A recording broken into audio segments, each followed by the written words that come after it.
It's really cramped in there. Oh, is it? Like it's just. I mean, it's a huge room, but then when you add all the stuff, there's like hardly any room to move. Like we got a table in there, but it was like a table and that's it. Maybe you could get 2 tables in there if nobody could, nobody was in there. Yeah. And chairs. But no, he's got a lot of stuff in there. It's really, really cool. Yeah. Yeah. So we're live.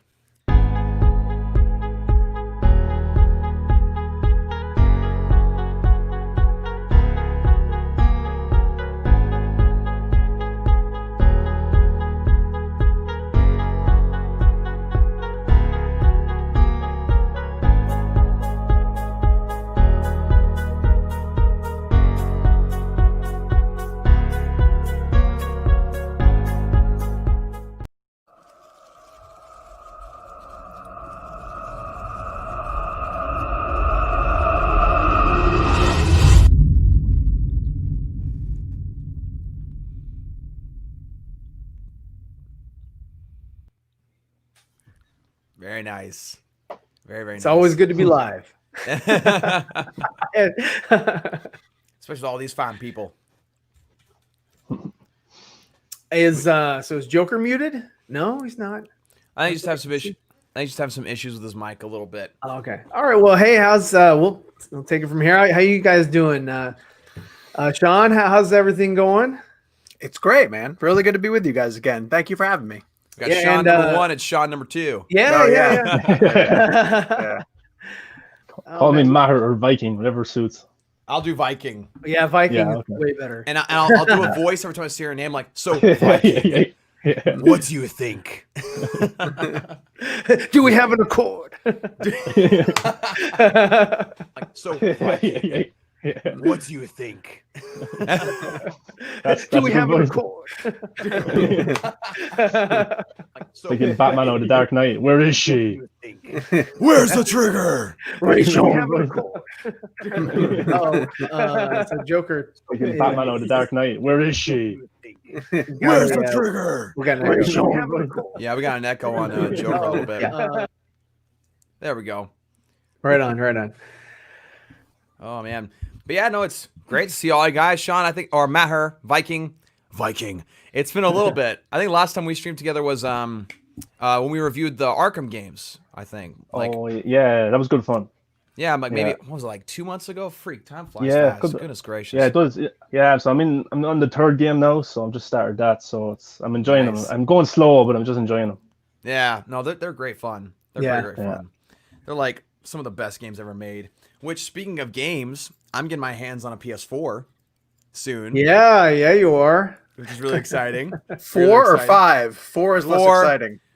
4 4 is because I less can't exciting. afford 5. Gotcha. Because I can't fork over But it's worth $5,000 for a gaming console. Yeah, so- God, so- that's but it- crazy.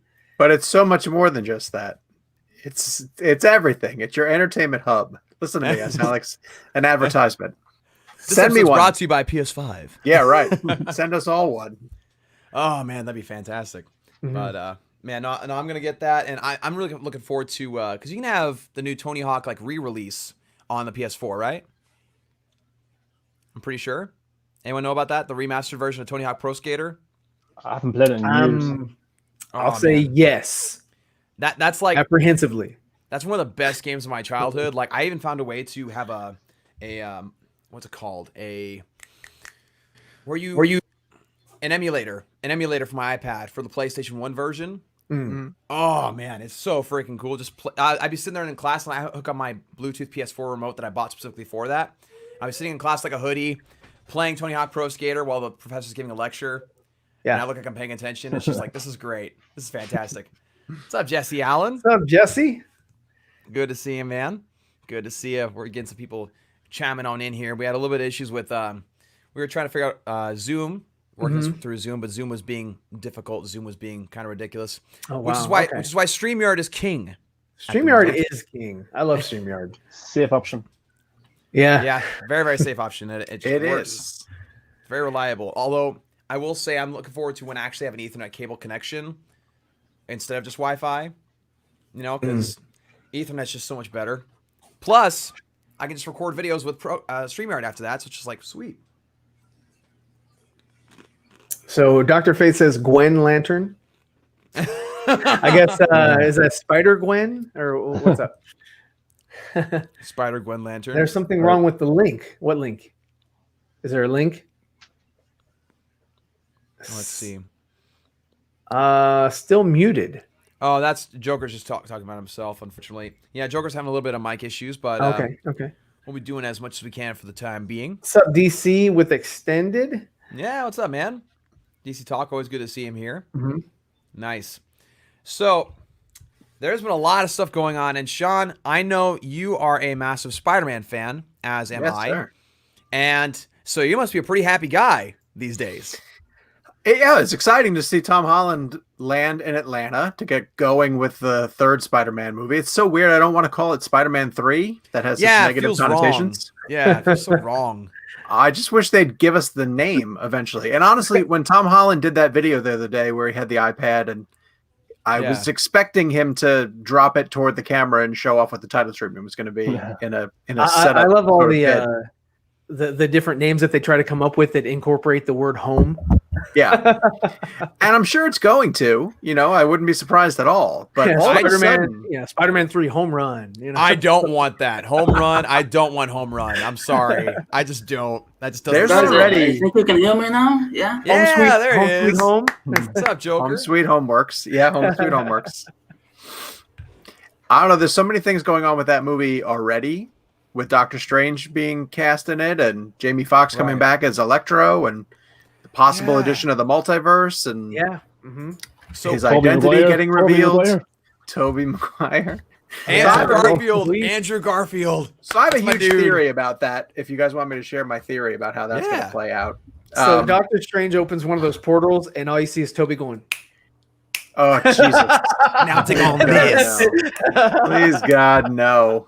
No, instead he walks through and is like, raindrops are falling on my head. Oh, that would be fine. You want to go back and reclaim that. That's no joke. That's one of my brother's favorite Spider-Man scenes of all time. Is that scene right there?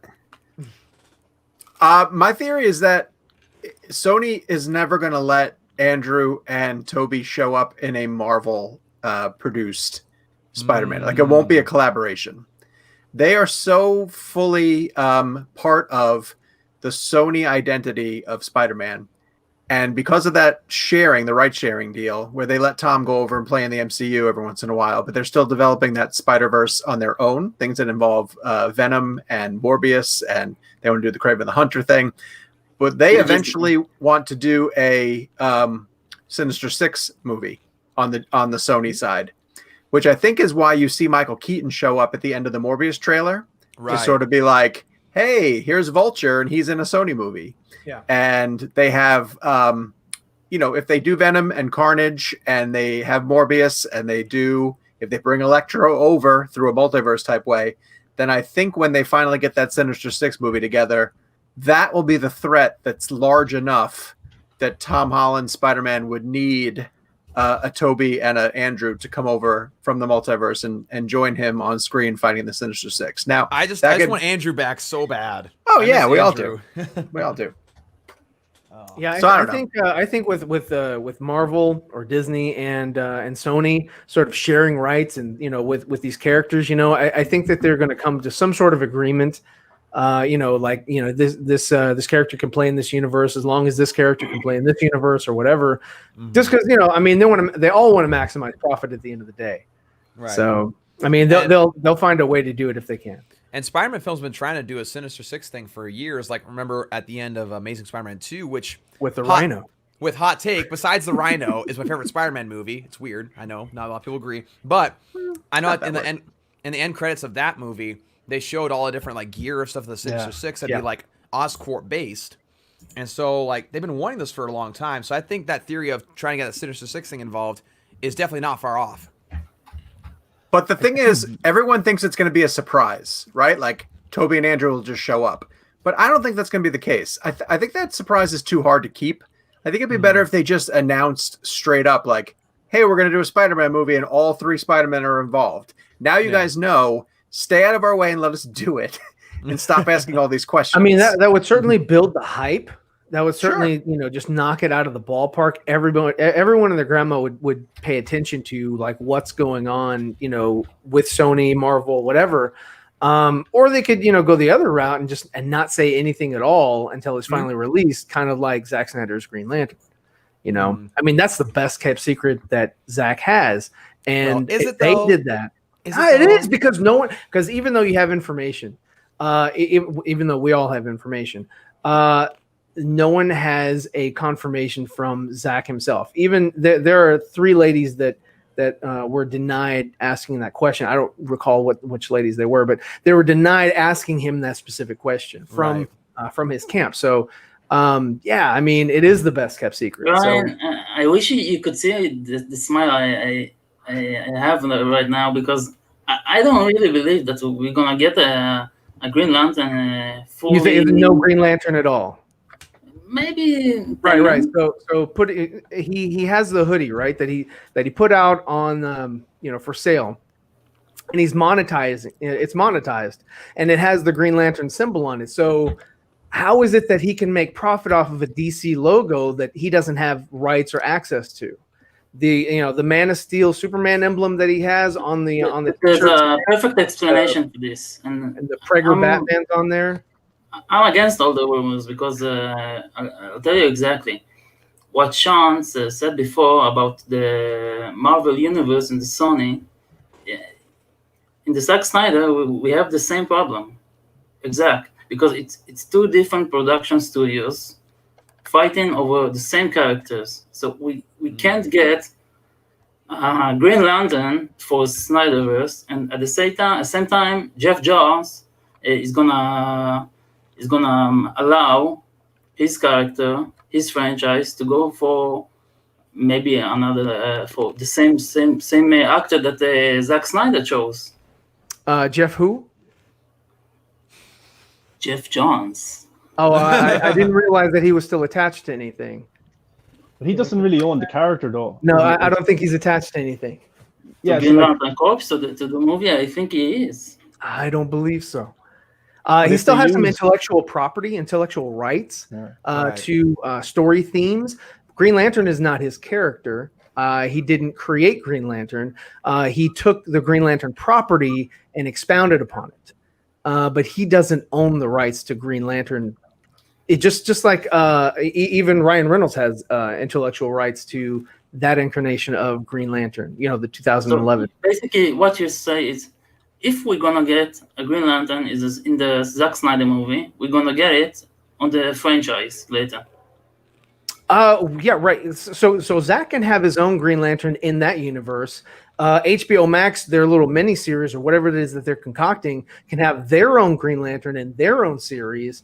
I mean, just as you have Batfleck living and breathing in the Zack Snyder universe and going to continue on into the Flash movie, and you also have Robert Pattinson playing Bruce Wayne as well. Yeah, 2 different versions of Batman. I remember that Ben Affleck, he returned as Batman after Pattinson was cast. He wasn't Batman while they cast Pattinson. The Green Lantern Corps 10-episode series that's coming to HBO Max is executive produced by Seth Graham-Smith and Mark Guggenheim. So Jeff Johns is not attached with that in any way. Jeff Johns is no longer in the picture. Not the series. I'm talking about the movie. The movie is going to come up sooner or later. But Jeff Johns won't be associated with that either. Right, because there's an article that came out that said that him and John Berg will not be receiving any executive credits whatsoever. They even were removed from the Zack Snyder Justice League credit as well. So they won't be receiving credit there either. I think it's just how do we pronounce it in English? A pipe dream? Because for what? For people that hope that Jeff Johns won't be involved in later productions, because we became so obsessed with the fact that he was denying Zack Snyder's original cut. So we kind of hope that he won't continue to other projects.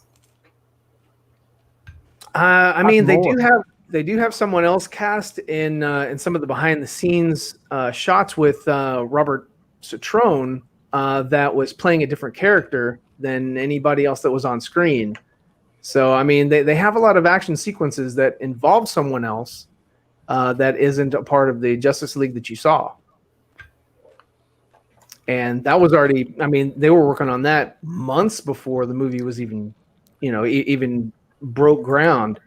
So, I mean, there's a lot of room for what is missing in the movie. Because it's a 4-hour movie versus a 2-hour mandate. Sean, you wrote the book about the book. It's time for advertisement. Yes, sir.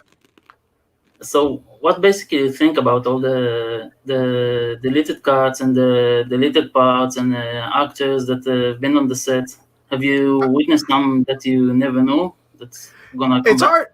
It's hard to say because everything is still changing month to month, essentially. Like what Zack knew in May is so different than what he even knows now. And the extent of the additional photography could even be different based on what he thought he was going to get to do.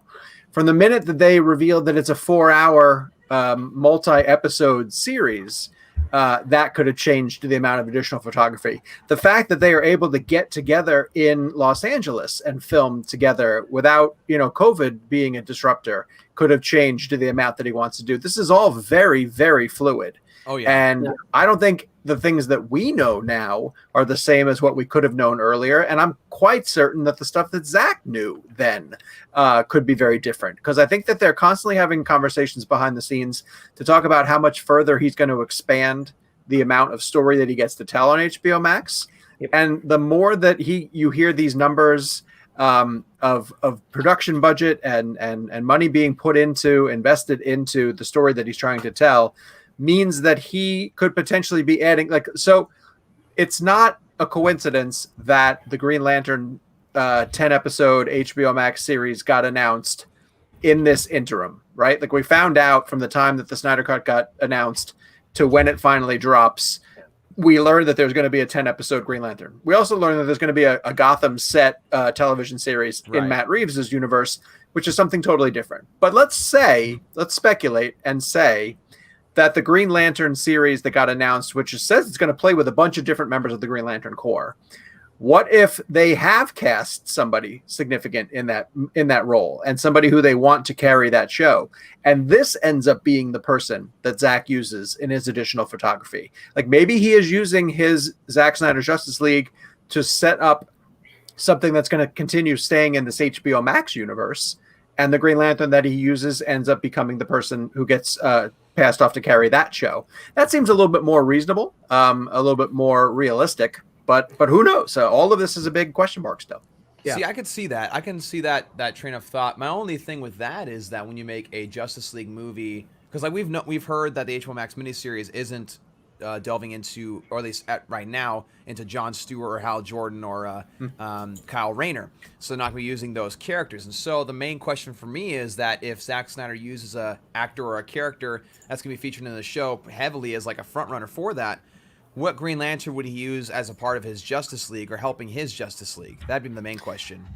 Wasn't there an argument about the fact that they wanted, I think Johns wanted alien members of the Corps, right, to show up at the end in the mid-credits sequence? He wanted Kilowog and what's the fish-looking guy's name? Kilowog and Tomore. So, maybe that's the part maybe that's the additional photography that's happening, because I don't expect the TV series to have a quote-unquote mid-credits scene the way that a traditional movie would.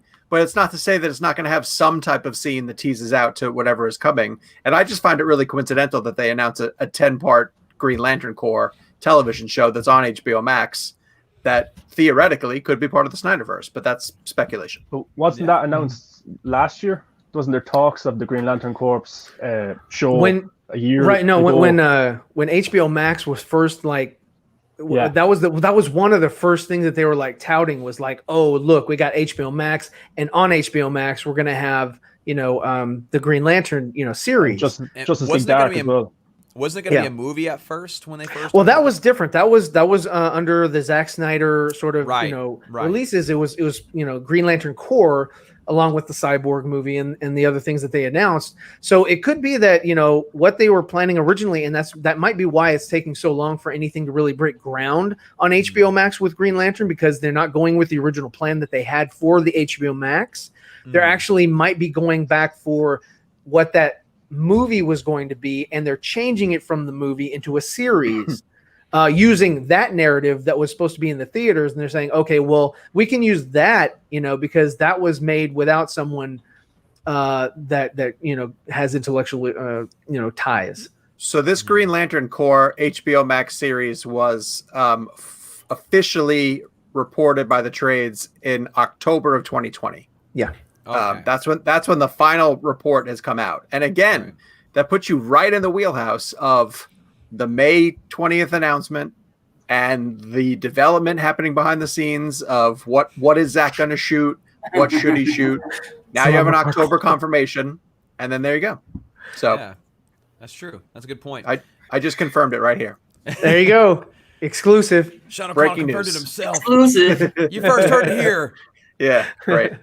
I got ripped on Twitter for something now. Actually, I'm typing to you right now. Sean, can I ask you about the book? Sean, you currently, I've seen that you're on the process of writing a new book, Spider-Man book.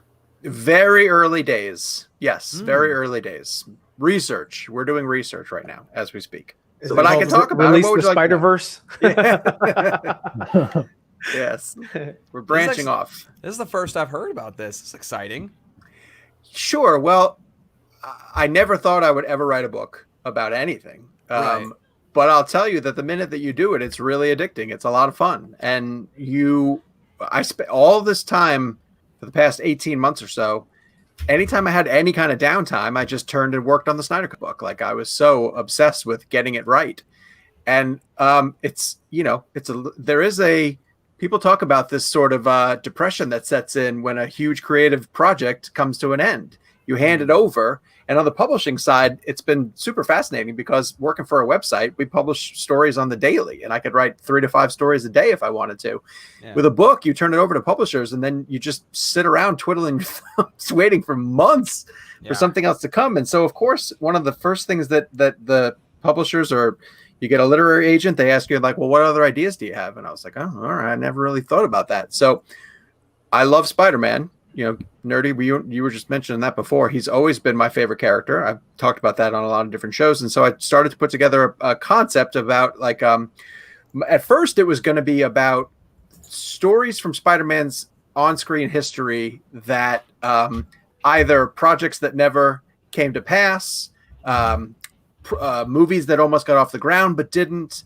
I was going to really take deep dives into Mark Webb's universe and figure out where that was going to go.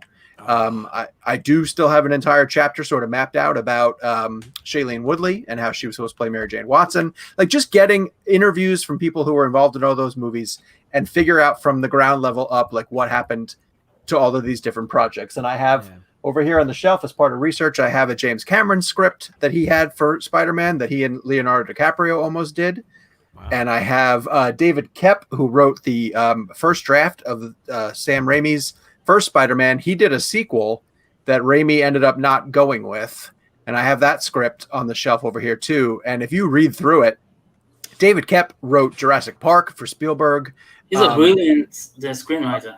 Tremendous. And his Spider-Man 2 is so different from what they ended up going with Raimi. But the seeds of so many things that he brought up ended up in Andrew's franchise, which is fascinating. It's almost like Sony had this David Koepp script, and when they brought Mark Webb over, they were like, oh, pull a bunch of these elements, because David Koepp talked a lot about tying the villain, who was going to be Dr. Octopus, to Peter's parents. And so that whole element was part of it. And there were huge action set pieces that were from Andrew's movies that were in David Koepp's script. And so it's fascinating to see how stuff like that gets recycled. So yeah. But now the book is just a bigger sort of exploration about, like, Spider-Man's history through Hollywood. And so I'm just currently in the research phase. Is it just me, or would Shailene Woodley be like the perfect casting for Mary Jane? I feel like she would be. And I'm like so disappointed that we didn't see that. I truthfully think that she was a great choice. Yeah. She's not the, I hate to say this because this was the knock when it got revealed. They were like, oh, she's not pretty enough to be Mary Jane Watson. But Mark Webb was always doing a sort of grounded Spider-Man anyway. So you wouldn't want Andrew's Peter Parker to be with like a supermodel. Like it made sense if he was with more of a blue collar, red-haired Mary Jane. It's just, I wanted to see how Mark Webb handled it. So yeah. Plus, there's supposed to be this whole side story of Gwen Stacy and Mary Jane having this friendship, and and Gwen Stacy just kind of venting to her about things that were going on, and then she didn't really find Peter attractive, and then at the end when Gwen dies, she sympathizes with Peter, and then a friendship begins to blossom, and of course that was going to lead to other things. And if you let those movies breathe and play out at the pace that they were supposed to. So I find those stories fascinating. Obviously, it's what lured me to the Snyder Cut movement, but I find so much of those behind the scenes, what could have been or what should have been stories to be really fascinating. And Spider-Man has 1,000 of them. So Could I ask Sean a question about the Spider-Man book? Of course, Mike. Please. Do you know that story about Michael Jackson being interested in Spider-Man? Was that ever true? Or yes, that is actually true. He also wanted to play Peter Pan for Steven Spielberg. He was super invested in huge pop culture topics and items. And there was a guy, Drew McWeeny, who writes for Ain't It Cool News or wrote for Ain't It Cool News, used to work in a video store in Hollywood and talked about how Michael Jackson would come in, I think on a Friday evening, and his reps would come in first and shut the store down. And then they'd let Michael Jackson come in and shop by himself. Yeah. And he would just buy stacks upon stacks of laser discs and ask the staff, what should I watch? What he would ask for recommendations. So absolutely, he wanted to get involved in all of this stuff. And I thought that was the funniest story to hear about him. Shimon at May. It would have made the dance scene from Spider-Man 3 more iconic. Yeah, so much better. Instead of saying now dig on this, it'd be like hee hee. maybe that's Toby's homage to the fact that Michael Jackson almost got involved. Yeah. Still doesn't make it any less cringe. No, that was. I remember seeing it at the theater because actually no, I remember when it first came out. I was 10 or 11. What? Dawson, is there a pizza over there? Yeah. My wife got me some pizza. But I remember when it first came out, Spider-Man 3. I had gotten the Spider-Man 3 video game, and I was playing it. And we were gonna go see it the night it came out, but my dad had worked too late, and so we didn't end up going. We went the next day. And I was like, oh, man, we waited so long. I wish I was one of the first people to see this. And I walked out of there. I'm just like, I'm okay missing a day. I'm fine. And especially when you look up YouTube videos when they extract the music out of those scenes where he's dancing. Yeah. Oh. Yeah, I love it because they added the just the sound effects of him, moving his feet and just it's just so funny. There's no music. You just hear him dancing. It's just so funny to watch. And the people staring at him on the street, they're just like, "The heck is he doing?" It's like, nah, I'd react the same way. And then, have you guys ever watched clips of sitcoms where they take the laugh tracks out? Oh, they're creepy. I haven't. Especially Friends. When you watch Friends without the soundtrack or the laughing track, it's creepy. It's super uncomfortable. Yeah, it's just the actors have to. I have to see that now. Yes, the actors pause and wait for the laugh line, and then they deliver their next line, and it's super cringy. That's awesome. That's awesome. Yeah. That probably ruined the Chandler Bing character for me. If we're being quite honest, that ever happens, I see that. In a way, I almost respect the actors a little bit more because they're then acting against nothing, sort of thing. Yeah. Yeah, that's cool. COVID. Sean, I kind of want to ask you a question. Do you think that the screen, the script that David Koepp wrote back then, is it possible to develop it for the next Spider-Man, maybe? So I spoke to him. He and I have had a conversation for the book. He's one of the interviews that I started doing already because once I got a hold of his script, I was super curious to ask him a bunch of questions about it, and he said that they did ask him to come back and start to work on the scripts when Andrew's and Mark Webb's version was trying to get off the ground. And that's probably explains a lot of why the two Amazing Spider-Man movies use a lot of the ideas that he had in his follow-up and his potential Sam Raimi follow-up.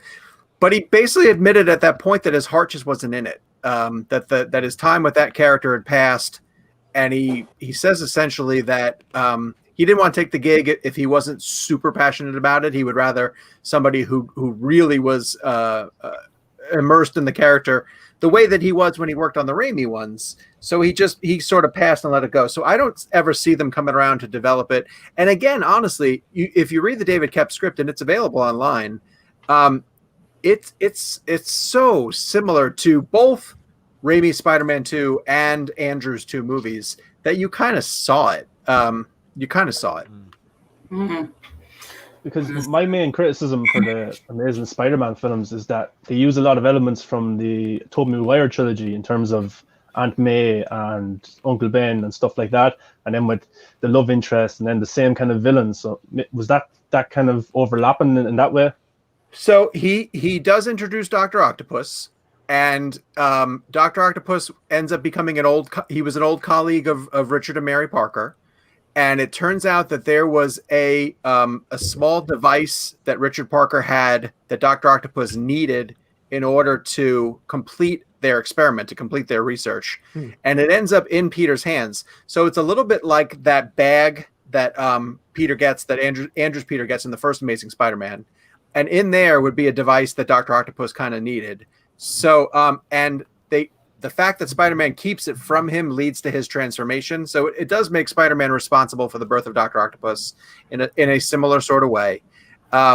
It makes the villain much more personal. It does do how does it set it up? It gets into a lot of stuff with Harry, and it gets into a lot of stuff with Mary Jane. It introduces Gwen Stacy. It introduces Eddie Brock. So it does lay a lot of groundwork for other characters that we're going to build. I mean, it's weird to see it as its own little entity because it does start to feel like other pieces of all the other films that we end up getting. Right. And speaking of bringing Gwen Stacy, one of my biggest praises of the Amazing Spider-Man films is the relationship between Peter Parker and Gwen Stacy in those two films.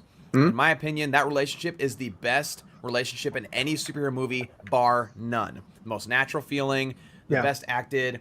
It just feels very, very nice, and I just love watching it for that reason. And this is coming from a guy who normally despises, loathes love interests in superhero movies. I usually hate them so much, but this one works. And I'm just like, yes. That and no, because it didn't continue. Well, it helps that they were in an actual relationship, though. Exactly. Too. Yeah, exactly. Definitely does help. Well, it didn't help the Twilight series. No, it didn't. Didn't help at all. So I'm gonna reserve the last minutes that we have with Sean for the discussion of the Green Lantern, because a lot of was going on this week. Rumors and discussion over the social media about Ryan Reynolds coming back. What do you think, guys?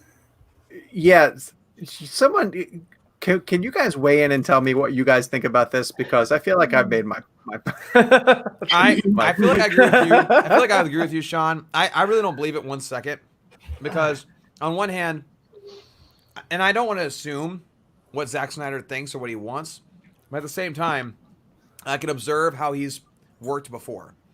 He's worked in a way to where he oftentimes will hire actors that aren't necessarily mainstream, that aren't necessarily the actors that people would normally want him to hire, and he just hires character or actors depending on the type of story he wants to tell. And so for that, one of those reasons, I feel like Zack just wouldn't go out of his way just to get Ryan Reynolds just because he's worn the suit before, the mocap suit, and been the Green Lantern. And another reason is that Ryan Reynolds just signed a massive contract for Deadpool. Like a massive contract. Like arguably I think it was the biggest MCU contract ever, if I'm not mistaken. Or at least that's in the talks, or it was signed, or whatever have you. They've done some smart decision lately, the MCU. Yeah, but Dr. Isaac was a brilliant move. Yeah, Oscar Isaac, with the Moon Knight. But like I was saying with Ryan Reynolds, like he's going to be so busy and so focused with Marvel and Deadpool, and he's picked on that role of Green Lantern so much that I just personally just don't see it. I just personally don't. No, Neither Viking, do I. where are you at on this? Yeah, well, so my kind of opinion has changed over time. So we're living in a multiverse now where anything is possible in the DC universe. And do I think Ryan Reynolds is going to come back as Green Lantern? I'm just going to say I don't know. But I will say that with Ryan Reynolds, I don't see Disney doing an R-rated Deadpool film in the MCU. And I don't know if a PG-13 Deadpool film would work in that universe either, because that Once Upon a Time and Deadpool film that they tried to tone down to PG-13 didn't really work that well for me.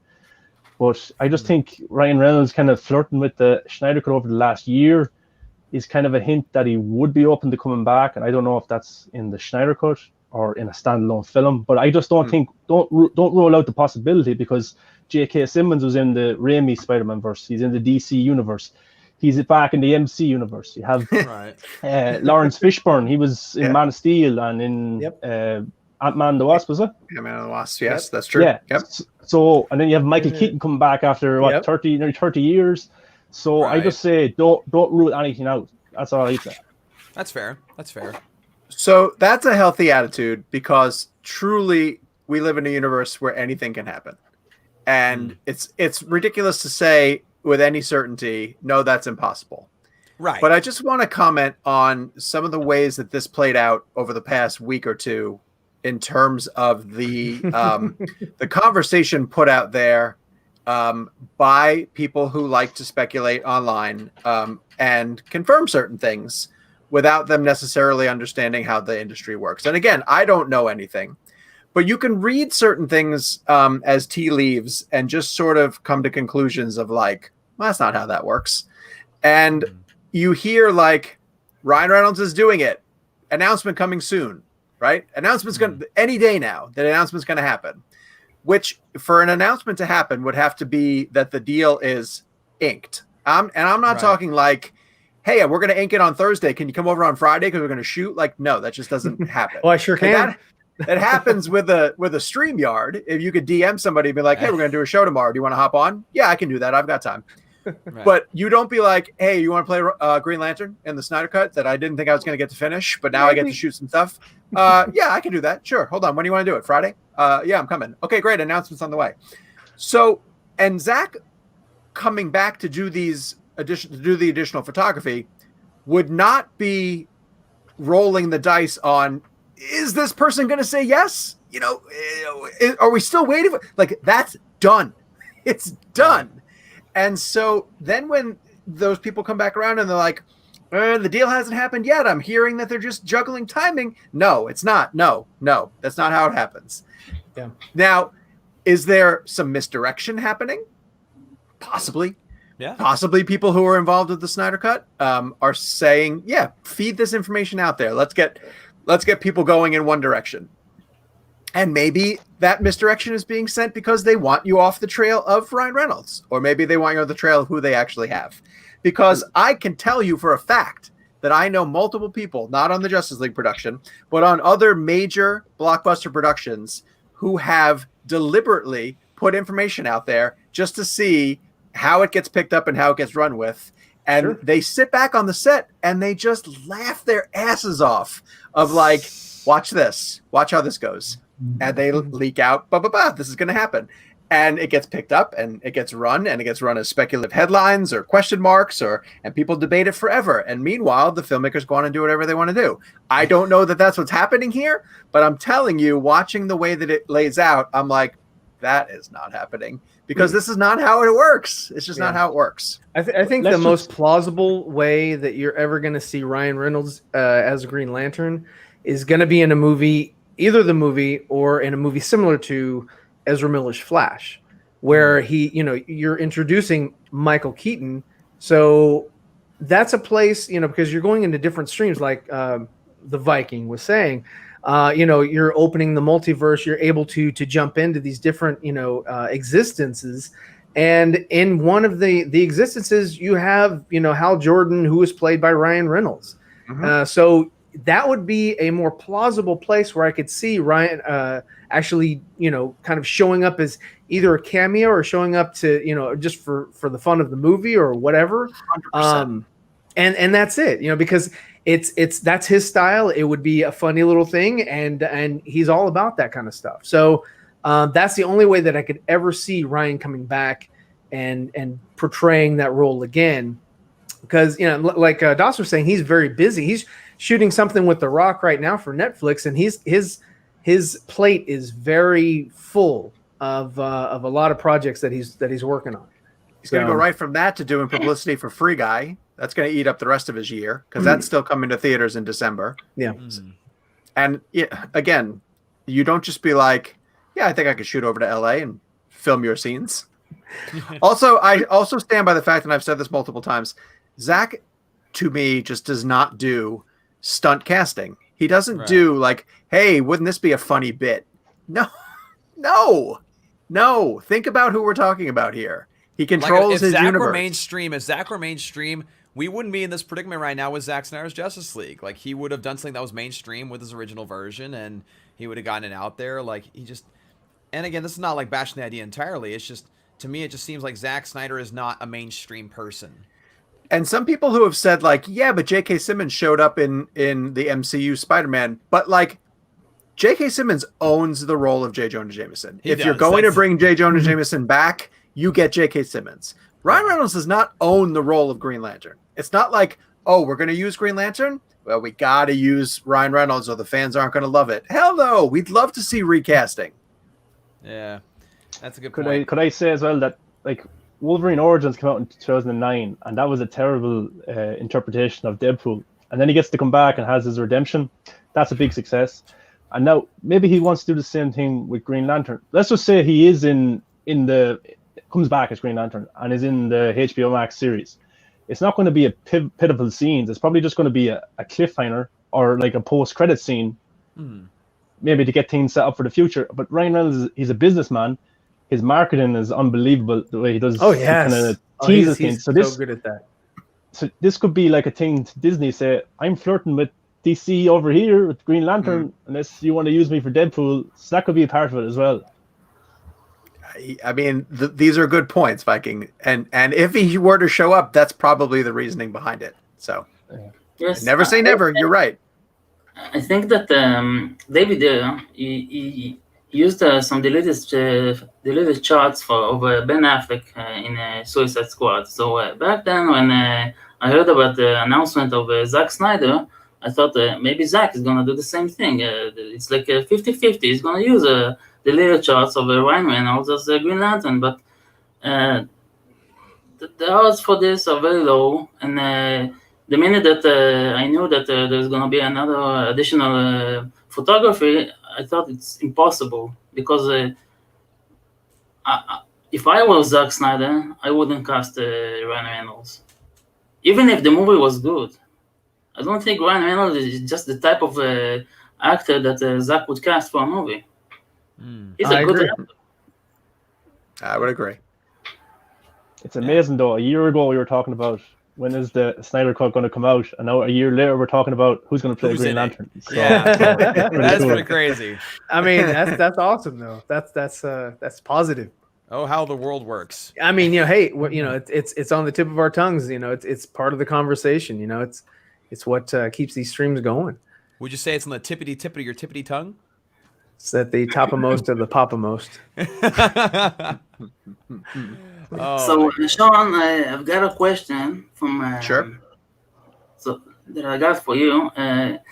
That's from the campaigning group from Spider-Man 4 campaign, and they wrote,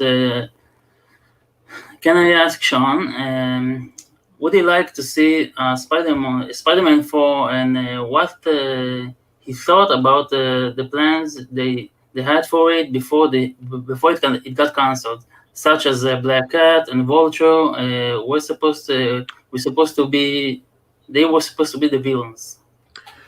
I would have loved to see that Spider-Man 4 because I really thought Raimi got jobbed with Spider-Man 3, being forced by Avi Arad to include Venom. Yeah. Because Avi loves selling toys. It's literally the reason. Like Sandman was great. Sandman was terrific. Yes. Think of that creation scene, the origin scene where he first forms. Oh, it's brilliant. It's such a beautiful scene. And from everything I've understood with that Spider-Man 4, it would have been a return for Raimi to the classic villains that he wanted to use. He would have had Mysterio and Vulture. I think Bruce Campbell was down to play his Mysterio. Yes, that was rumor, yeah. And the Vulture probably would have been more of the organic sort of green suit Vulture, maybe an old man, Patrick I think Stewart that was type. Ben Kingsley. Patrick Stewart. Oh, right? Ben Kingsley. That would have been Yeah. great. That would have been tremendous. Schneider. The Schneider cut. Tell me about after P. But do I want to see it now? No, I don't want to see it now. Because I feel like we've gotten good versions of Mysterio and Vulture. I like both of their interpretations in the MCU. Michael Keaton was awesome. Tell you the truth, I never saw the last Spider-Man. Far From Home? Oh, it's very fun. You should definitely check it out. Gyllenhaal's Mysterio is terrific. I love that scene where Mysterio is kind of tricking Spider-Man, and Spider-Man gives him the glasses, and then Spider-Man walks out, and then Mysterio loses the act, and all the people kind of are celebrating. Yes. See, I I have a little expecting issue with that scene, just a little bit. Like, it's cool that like he tricked him and like everybody's revealed like to be in on it, but then he did the whole like monologue, like you did this, you did that, you were a part of this, you were. And like, he started monologuing again. he starts monologuing and telling how the Incredibles world will is great. soon be his. So that was my only issue with that scene, is just that he just explained like where everybody was and like you did this, like they know they were there, like. Yeah, I love the visual effects that they used for that. You know, while like there was like so many different Mysterios, and it was like, Yeah, it was kind of trippy. You know how everything was sort of melding together and very I comic liked reminiscent. that. Yeah. Mhm. Yeah, I So like. you know what? There's two specific scenes that you hire your actors for in the MCU Spider-Man movies. The Michael Keaton scene is outside the prom, where he has to turn around and talk to Tom Holland. That in was the car. so great. Yeah. It's tremendous, and you hire him for that scene. And Yeah, then I the was other like, one "That's is Batman." you hire Jake Gyllenhaal for that scene where he gets to ham it up and play to the crowd and say, Yeah. like, look what we did, look what we pulled off. We pulled up, because then from that moment on, when he's like the director directing the drones, you know, and he's like, give me more of this over here, and I want some more of this illusion over that side. Like, Yeah. that's where you get Jake Gyllenhaal. You want him to be that guy. So And I I thought it love was both interesting those how interpretations. they made his actual costume like a mocap suit. I thought that was very, very interesting. I was like, okay, that's kind of cool, because he's like movie effects guy, so it makes sense. now, how cool is it that Sam Raimi is replacing Scott Derrickson on the Doctor Strange sequel? That Because was exactly what I'm gonna say right now. if Doctor Strange is supposed to be, well, first off, he's going to be in Spider-Man 3. We assume it's going to start to open up the doors to the multiverse. And then here you have Sam Raimi coming on board.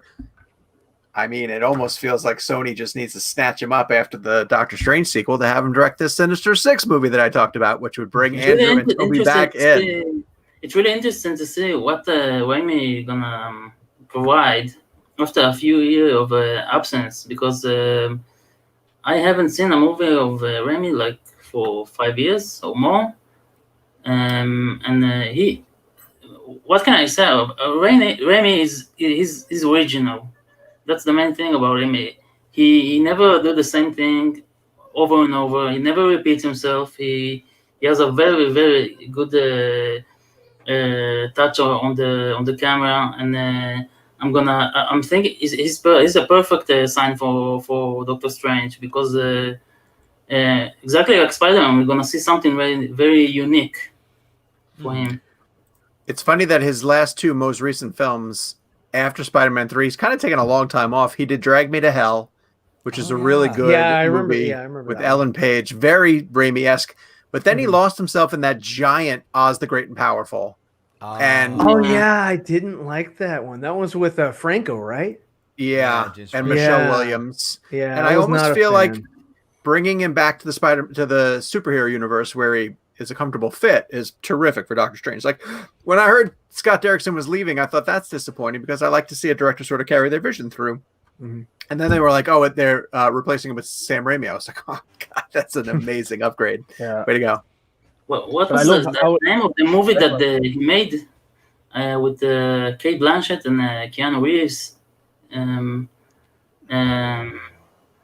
She played as the the lead actress, like a woman that read on cards and something. It was a horror movie. It was called The Gift. It's an awesome. Was Keanu Reeves in that? It was Greg Kinnear, I remember. Keanu Reeves was great. Oh, he was in that. That's right. I forgot he had a part in that movie. Also, look up A Simple Plan. Also. A Simple Plan is a terrific Sam Raimi film too. Expertly scripted. Well, so yeah, I'm excited for him to come back. I think that'd be great.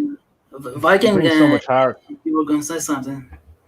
Yeah, it was Raimi. He brings a lot of heart to his films, and that's probably why the Tobey Maguire era of Spider-Man is my favorite, because there's such an emotional and grounded substance there, especially with Tobey trying to deal with being Spider-Man, but also protecting the people that he loves. And those scenes with Aunt May are just so heartbreaking and brilliantly done.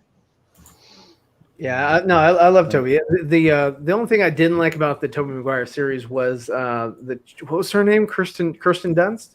Yeah. She was not a good Mary Jane for me. I just I didn't buy their relationship. But everything else about Tobey and the supporting cast was great. So if you guys are super into Spider-Man, there's a guy who his name is High Top Films. He makes YouTube videos that do deep dive analysis into every Spider-Man film. He's really, really smart. I don't agree with everything he says, but look up High Top Films. He does tremendous breakdowns of really intricate bits about the Spider-Man film. So if anybody listening to the stream is super into Spider-Man, I would highly recommend watching his videos. I think he has like 65 videos that break down almost every Spider-Man movie. He's super into them. Yeah, he's really into them. Dang. I think Raimi, he's an awesome director for horror films. I'm gonna really enjoy if we decide to make another one.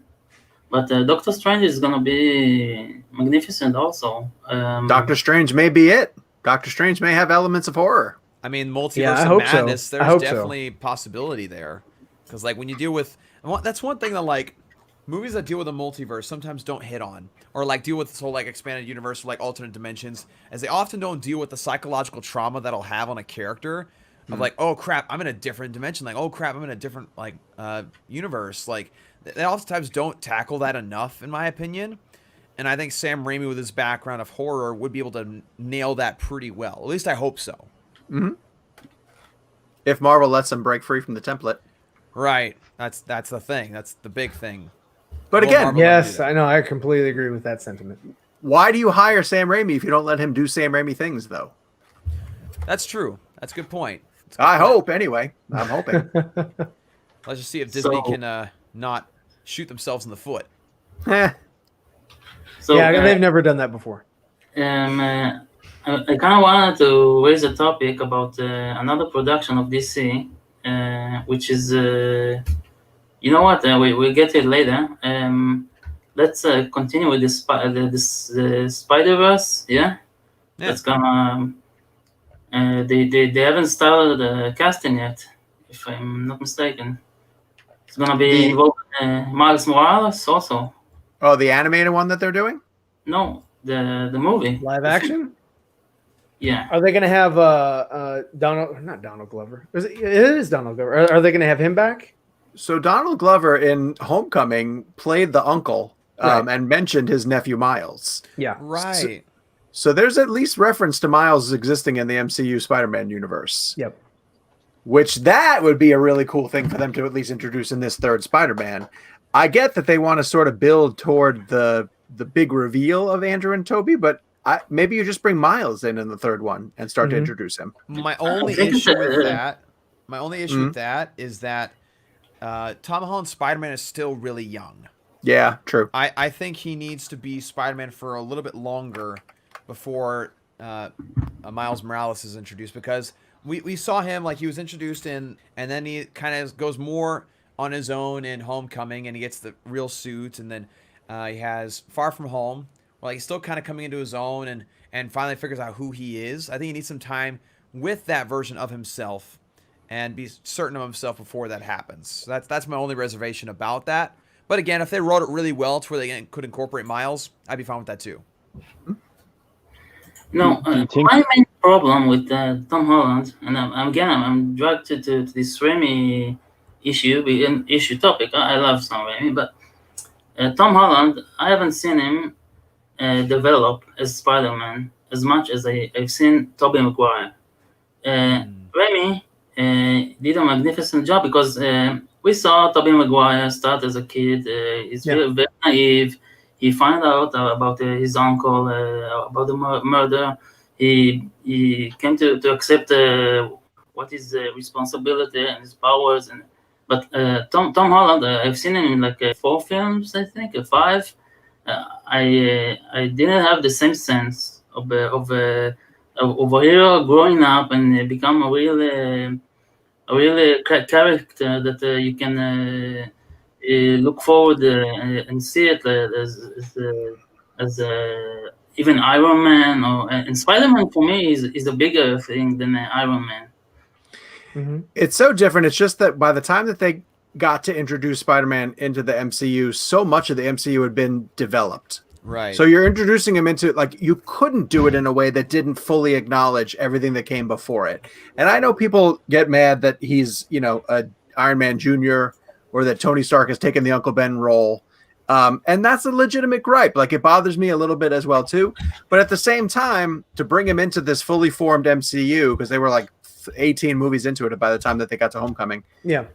You couldn't just create him on his own little island. He had to be in a world that acknowledged the existence of these Avengers. And could they do a better job of giving him villains that aren't tied to Tony? Yes, please God. I hope that the next few villains are not Tony Stark centric, like everything in the MCU. But I'm okay with the way that they factored him into the grand scheme of everything, and we'll see how it develops from here. And another small thing that I kind of have with the MCU Spider-Man is, again, like Joker was talking about, Uncle Ben.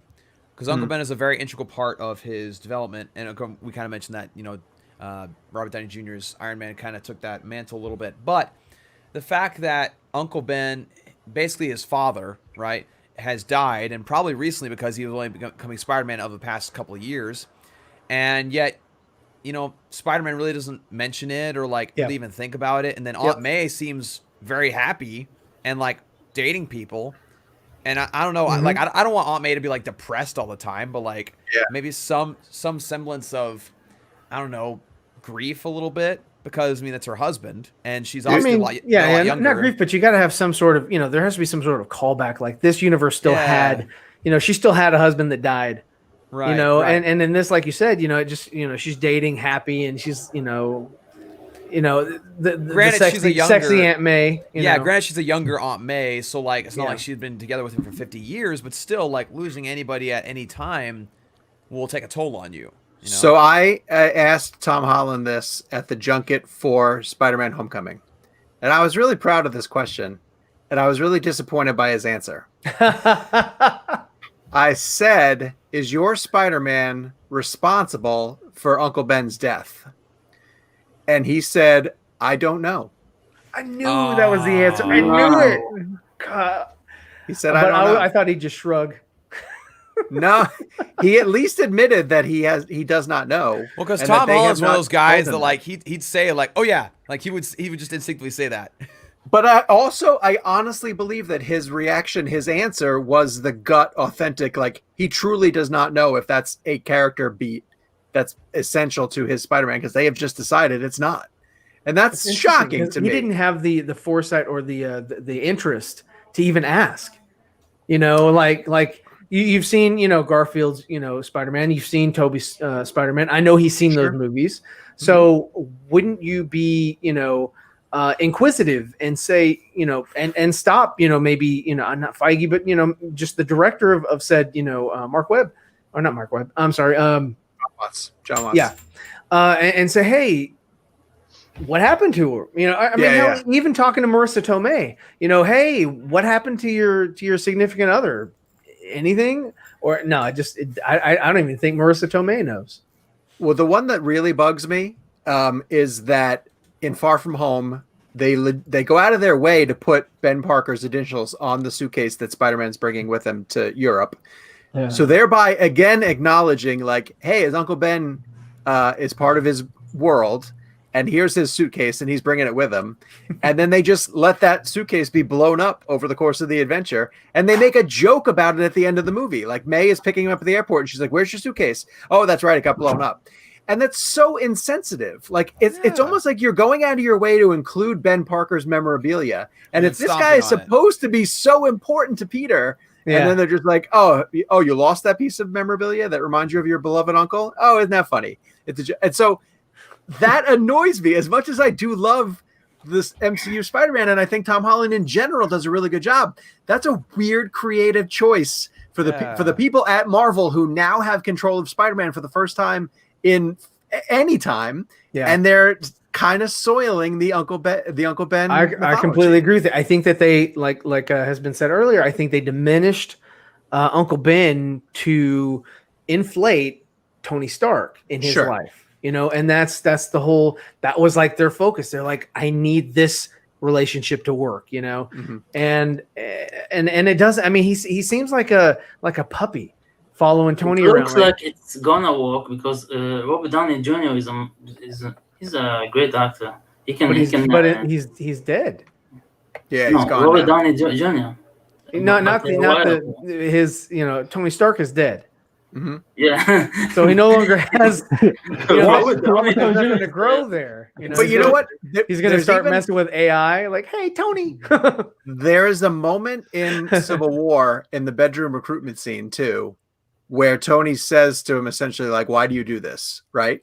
And I thought, oh, here we go. Now we're going to get the Uncle Ben speech, right? Like one time I made a mistake, and it cost me somebody dear, and fine, just make it a reference.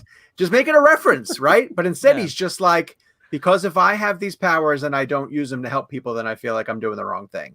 Which again that's fine. That's also a good lesson. Right. But when Tony had that moment to ask him, I was like, oh, good, here we go. You're at least gonna reference sauce. But no, but okay, but wait, it's okay. Like you can make that creative choice if you want to. That Uncle Ben's not that significant, but then just lean into that. Stop bringing him up. If he's not part of it, don't make him part of it. Just keep going with that narrative. Yeah, no, I agree with that. Yeah, because we got so much Uncle Ben in the previous two, and I know that the MCU ones are like, we don't want to just redo the Sony stuff again. So I get it, but do it that way. Yeah, no, I completely agree. Okay. Cast Ryan Reynolds as Uncle Ben. See, now you're listening. See, he's Green Lantern, he's Hawkman. Now we need him for Uncle Ben. Gosh dang it. Now we're going to see it on Twitter tomorrow. Yes, please tweet that right now. Ryan Reynolds is Uncle Ben in Amazing Spider-Man 3. They could have just like a photo of him and Marissa Tomei, together. Like, who's that? Oh, that's Uncle Ben. It's Uncle Ben. He's in the Green Lantern suit for Halloween. Uncle Ben. That'd be great. Deadpool.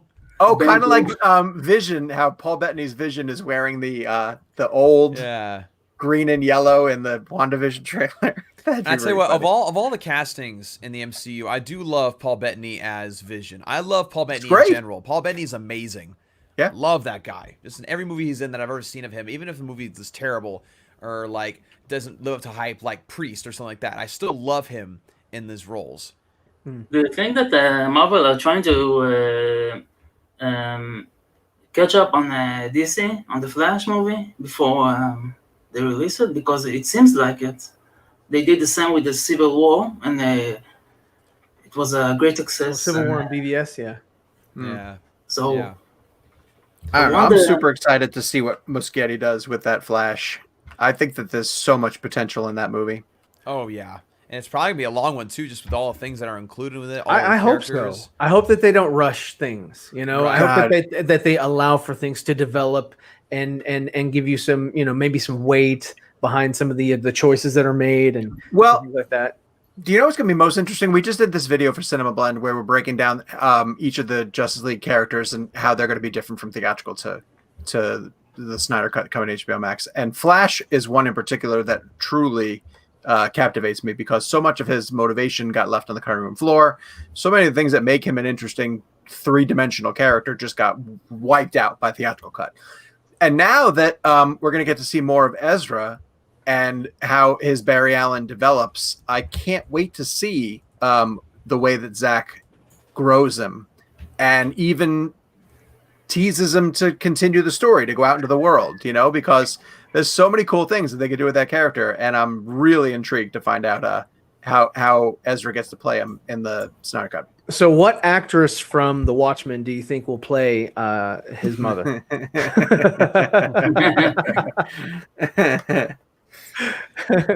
Patrick Wilson. Yes! Wilson. Do it! Oh God, thank you. He could, as Orm. Yeah, no, he's a great Did actor. you guys find it interesting that Michael Keaton, he played it down on the Jimmy Fallon or Jimmy Kimmel show? I saw was that. asked about Batman. Like, I'm wondering if he did it out of respect because his next comic book movie is a Marvel film in Morbius. Maybe he did it that way, or maybe, I don't know, how complete is this Flash script? Because in the Well, he reports we got a did few sort of months ago- make fun. He did sort of make fun of Spider-Man. If you're, he gave this anecdote where he said he was at the mall and nobody recognized him, and he was getting his phone fixed, and the guy that was working in the Apple store was watching Spider-Man on the TV, and he wasn't really, paying attention to who he was interacting with, and then Spider-Man was crying or something, and Keaton leaned over and said, what's he, he's talking to him about Spider-Man or whatever, and he was like, he was like, yeah, Batman wouldn't cry. And he just walked out. I mean, and it was a funny little anecdote, but it was he still has a great, nostalgic feel for his role as Batman. And I think that, like you were saying, he does. I think he did play it down, just being nice about what he's doing next. Mm-hmm. But I'm interested in what you guys have to think about the script as well, because it said in the report a few months ago that Ben Affleck got the script, and within a week he accepted it. So is this? And he made script changes. is this script complete, or what happens if Michael Keaton drops out? Is like that kind of a way? So like, if Ben Affleck didn't accept, what way was the story going to be changed? If Michael Keaton didn't accept, what way was the story going to be changed? I just find it interesting if this Flash script is actually complete or not right now. I mean, as far as I'm aware, it's very complete, because we ran into Muschietti during the Birds of Prey junket back in February, and he was in London doing pre-production and scouting already. So he's got the script in place. And I thought that was actually funny, because when we bumped into him and said, we started asking about Flash and why he's there, and he couldn't talk about anything. And I said, everybody wants you to get who plays Thomas Wayne in the beginning of BVS? What's that actor's name? Jeffrey Dean Morgan. Jeffrey Dean Morgan, right. I said, everybody wants you to get Jeffrey Dean Morgan to come and play in your Flashpoint movie. And he laughed and he said, we've got a better idea, actually. But he couldn't tell me what it was. So I think even back in February, he knew that conversations were happening with Keaton and maybe even Ben at that point, that he knew he had that to lean on. So I think a lot of this stuff is already in the can. It's just COVID has screwed everything up. COVID has pushed all these production schedules back, and that does mess with actors' schedules, of course. Yeah. But but I'm Black willing to bet Adam that they're locked in. has no release date now. I mean, Sure. that got pushed back to infinity again. So I mean, it's another 11, 12 years since it was first announced. Oh my God. It's so hard to plan out these blockbuster movies. They take so long to make. And once you have to shut down how things are made and put all these safety protocols in place, it's not easy. So I don't envy any of these studios as they try and juggle with them. Yes. All right, boys, I got time for one more before I got to bounce. So Okay. Oh, make it a good one. One more. make it count. Make it count. Okay. I have a couple of questions here. Okay. Okay. The second question is the same. I think. Also, dude, can you ask Sean O'Connell who is his favorite Spider-Man actor? Can you rank it? My favorite Spider-Man. Well, sure. I mean, I think that Andrew is the best version of Spider-Man in the costume. Yep. I think that Toby gave the best Peter Parker, and I think that Tom is the most interesting combination of the two. So that's a cheating way of saying I like something about each of them. I didn't hate Andrew's. Andrew's cooler as Peter Parker. He's not a bookworm nerd at all. Yeah. He's an outcast for different reasons. He's really angry. Andrew's really angry because of the parent issues. Like that's coloring his Peter Parker. Yeah. Toby is without a doubt the Ditko Stanley. Very, very classic. Yeah. 100%. Now, as he had to evolve through the other two movies, I thought he lost track of that. But in the first one, he is Peter Parker, true and true. And Tom is doing something really different because he gets to play with all the MCU factors that go about him. Like we're just overlooking the fact that we got to see Spider-Man go to space. Yeah. Fucking went to space. Like, are you kidding me? Like, he fought Thanos. Like, it's insane. In his third movie, we're getting Spider-Man fighting Thanos with the help of the Guardians of the Galaxy, Doctor Strange, and Iron Man. And some people are like, I don't know if I really like this. Are you fucking kidding me? Like, I just watched Spider-Man fight Thanos. Stop it. So it's hard to judge him against the other two because the other two really just had to carry their own original franchises, whereas Tom just gets to plug into this massive Marvel machine, and I think he's doing a great job of being that. So, yeah, I find something to love about all of them. Oh, and as for Into the Spider-Verse, with all of those different Spider-Men to choose from, my all-time favorite voice, which might actually end up becoming my favorite version of Spider-Man as a character, is Chris Pine. Chris Pine is phenomenal as Peter Parker and Spider-Man in those few minutes that he gets. Yes, he does. Spoiler alert. But he's so funny in the beginning parts, and his jokes while he's fighting the Goblin and the Kingpin are the closest to the type of humor that I love most from Spider-Man. So there you go. So, I just broke down. I'm gonna say something. First, I want to say something. When I contacted the Sean, this is on my second panel. So when I contacted him, I really didn't expect him to agree because Sean is a big fan, and I'm just a casual user, and he was so nice. He was so okay with this. He was nice, and he went along with this interview and panel all the way. He didn't do me any trouble. I want you to ask me this or that. He was genuinely very, very nice, and I just want to say thanks, Sean. Joker, you're very welcome. Honestly, it's a pleasure. Just don't dig up any old tweets of mine that say horrible things about any of you guys involved. That's the next job subject. And we'll be fine. And we'll be fine. This is a pleasure. I love all you guys. You guys are great. I wish you luck with your show. I hope it continues to go really well. I honestly cannot believe that I'm on a panel with the Viking. I mean, when we're talking about like legends in the Snyder Cut movement, I mean, there wouldn't be a movement without this man. It wouldn't exist. We wouldn't have the hashtag. I wouldn't have a title for my book, for God's sakes. I appreciate that, but it took everybody, every single person. It took a lot of people, but but you were definitely one of them. So, guys, thank you for your time. I really appreciate it. Joker, thank you so much, brother. Anytime.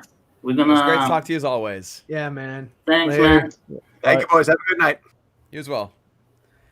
He's such a good guy. Yeah. So that was Sean, and guys, you really should try and maybe buy his book. And buy a Nerdy's book also. Yeah. I framed it up there. Vine Lord. It's available on Amazon, so you can check that out. Got it framed on the wall, which is really exciting. Very, very nice. How are things going with your new book? Yeah, it's going good. I have the first 4 pages drawn out and all the dialogue inserted in there. So the first 4 pages are done. This one's going to be a longer volume, though, because it's going to involve a lot of sports sequence, some action sequences, some dream sequences. So mine ended up being like a 40 to 45 page volume compared to the first one, which is only like 25 pages. So this second one's going to be a beast. So I'm really excited for that to get closer to being done. Now that I know what I'm doing with the whole comic book, like Dimensions thing with Kindle Direct Publishing. I feel like it's gonna be the best looking and quality comic yet, which is very, very exciting. So it's getting there. Good. Sean, now the movement, Sean. I wanted to ask you a question because it seems like the movement has moved from a certain peak, because we got the announcement, we got the movie, and Zach he gave us a lot of teasers, but now we're in a certain limbo because there's nothing to achieve anymore, and you see all these things happening in lately. Can you think of something that the movement can think of? Where do we go from here? Well, there's loads more. Like, we've got the film to come out in 2021, and I think the community needs to keep going as strong, because we haven't won yet, because this film needs to be a success in terms of social media buzz, in terms of excitement, and in terms of positive energy brought upon that product. There's no point in talking about negativities anymore, or about trying to bash Warner Brothers or Jeff Johns or any of those people. I think it's just about supporting Zack, the cast, and really looking forward to this episodic form of Justice League, because it's up to us to create that buzz online, and then hopefully people who aren't up to date, like you and I and us guys, to check it out and say, well, what are these people talking about online? And then they'll go and they'll watch Justice League, and hopefully that leads to Justice League Part 2, maybe a Batfleck series, but it has to be a social media success. It has to be a success in terms of the community of the Schneider Cut movement, to put positive energy into the product, like we've done, because the positive energy outweighs the negative energy from the last 2.5 years, because not one person who ever bashed Warner Brothers or ever said anything bad about certain actors or directors, they didn't contribute to the Schneider Cut being announced whatsoever, because Warner Brothers weren't sitting there and saying, that person called me a name, let's release that film. The positive energy did this. The banners, the things for charity, all that stuff led to the actual film getting announced. So that needs to continue. Mm-hmm. Yeah, exactly. Dawson, do you think that we are gonna get the part 2 or even a part 3 from Justice League? Well, I mean, just based on what Sean said, again, we have to make sure we keep up the momentum and keep up the social media buzz and everything like that. And already at this point, we're seeing that HBO Max is a big boost in subscriptions just from people who decided to subscribe because they're going to have the Snyder Cut in there already. Like, they're seeing a lot of influx of cash, a lot of influx of subscriptions, and a lot of people just really being excited, and a lot of people watching Man of Steel and Batman v Superman to show appreciation for that, and just because they love the films in general. And so I personally think that Justice League 2 is almost a certain thing. Almost, I'd say. Again, it has to come out and has to get the views and has to get all the subscriptions needed. But I think it's almost to the point where they would be comfortable greenlighting that. And so I think it's very, very close to being a done deal. But I'm not going to go out on a limb and say, like, yes, 100% we're getting it. But I think it's pretty close to that. You know, I went to a debate yesterday with Matt from Lightcast and some other people, because I don't believe that Sam Benjamin can carry the role of Green Lantern. And I know that Matt knows certain things about Green Lantern. I don't know if it's Sam Benjamin, but he knows things about the role. So basically, what I was thinking is that the fact that we have additional photography, it's a certain possibility to start from fresh, not from the 214 compromise, with a great casting, maybe someone really I don't know, someone like you can toss some ideas, but what do you think, Ryan, about this, about the Green Lantern? Because I know you're a big fan of Green Lantern. I am. I'm excited for it. Would you agree? Would you accept Sam Benjamin as a Green Lantern? I would. It just depends on what Zack wants for the role. I know that if he cast Martian Manhunter, if he cast the Atom, if those lesser known characters are in the Justice League movie and Green Lantern's not, That's very interesting to me. Plus, you know, like I said, with the Justice League hoodie, you've got the Green Lantern the emblem on the hoodie. So that's not, you know, outside of the realm of being in the film. And Zack already shot everything that he was going to shoot back in 2017. He wrapped it. You know, at that point in time, before he got, you know, taken off the project and the other director came in, he was pretty much done. The only thing that was left was, you know, reshoots for, you know, different sequences that, you know, maybe work better this way or that way or whatever.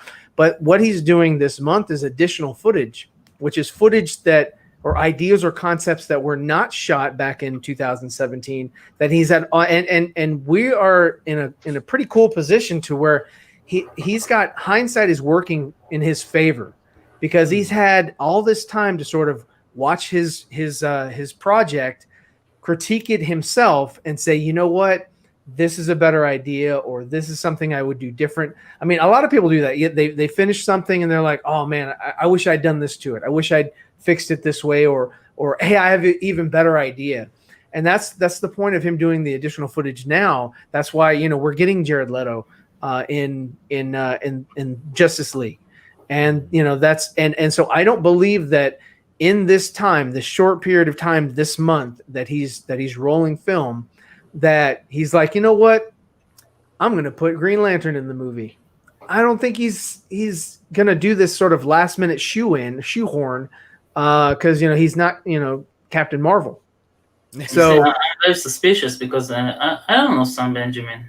He's not I'm a big fan of Green Lantern, so obviously I want to see someone, some big cast over here. But so I don't know him. But you know, as you know, I'm from Israel, so yeah, I remember the time when they cast Gal Gadot to Wonder Woman. I was going to bring that up. And I was like, what? But I know Gal Gadot. She was. It's like casting my neighbor.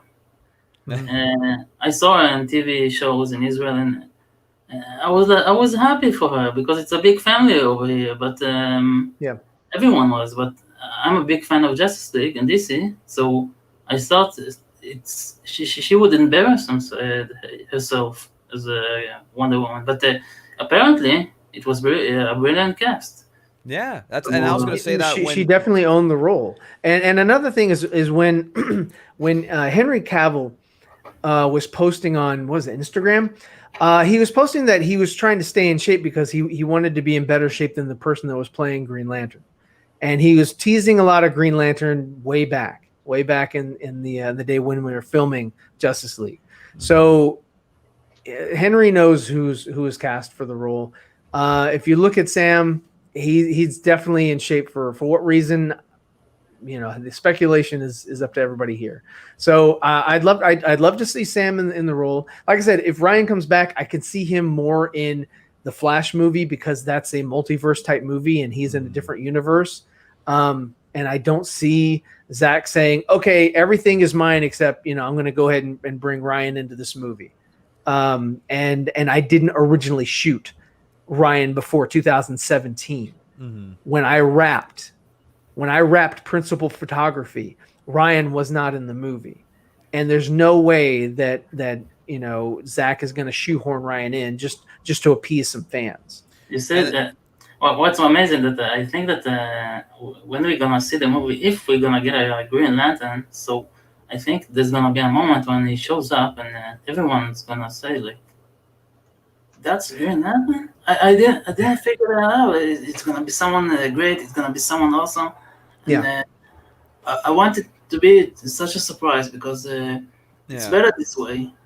Yeah, and if it's not Sam, then I'm, you know, I mean, maybe it's an alien, you know, maybe it's Tom Maher or you know, right. or maybe Abin Sur. Maybe it's Abin Sur, you know. That scene was confirmed. Right. And again, you brought up the idea early on, and you kind of mentioned Gal Gadot too.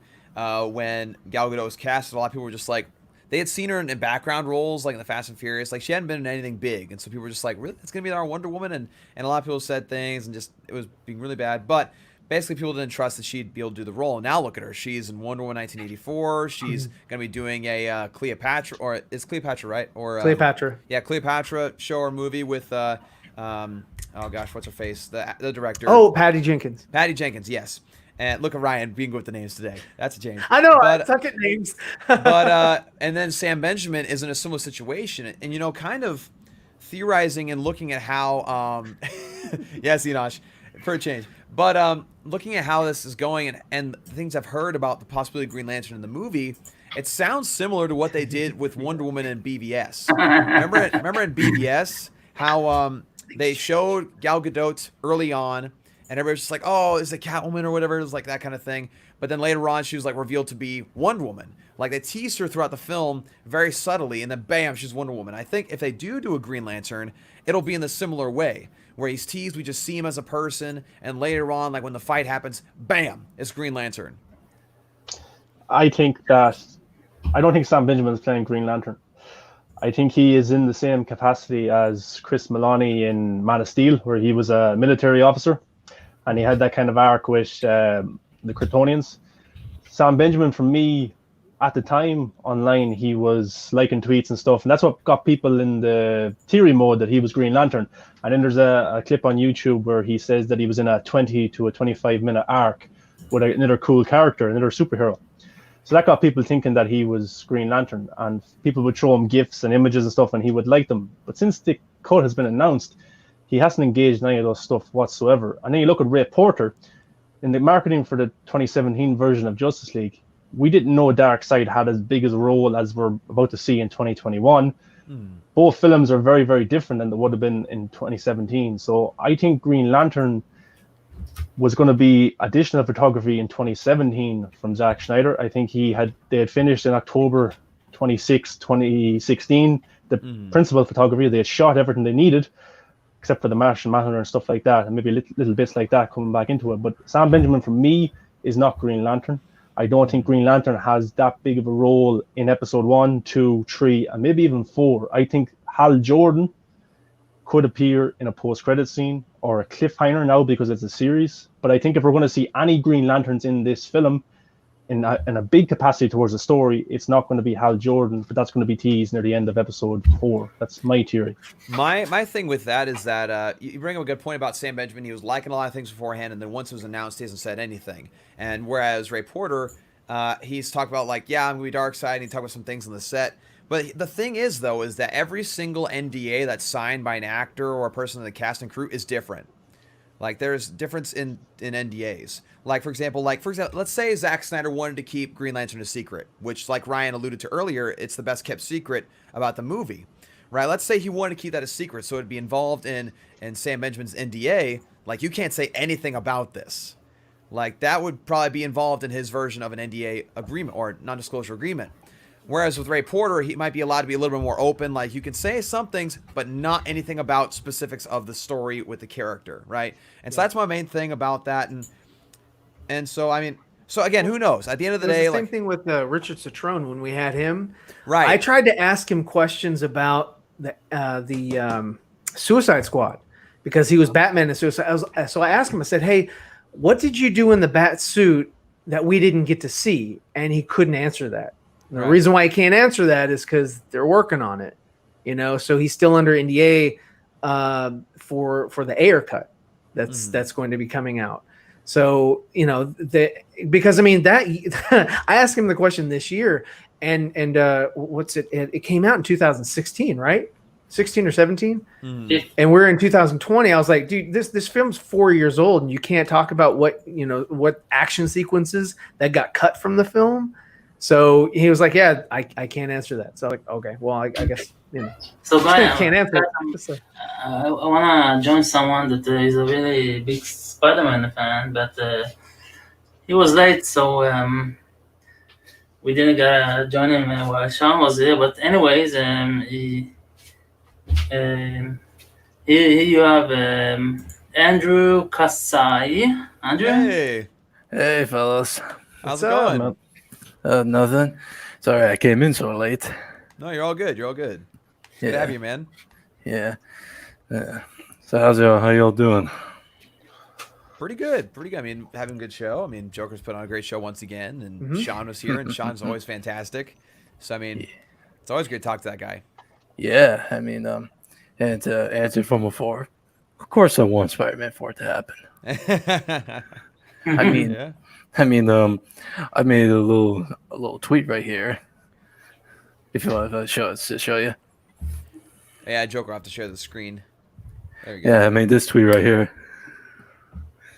I said, no, you can say it. Oh, sure. It says, I really want Tobey back as Spider-Man. He's my favorite. Please, Sony, Marvel, make it happen. Put him in Andrew Garfield in Spider-Man 3 with Tom Holland and make the Spider-Verse movie and make Spider-Man 4 continue with the Raimi universe. There you go. There you have it. That's your opinion. There you go. All right there, black and white. It's part of this campaign I found this dude made. Yeah.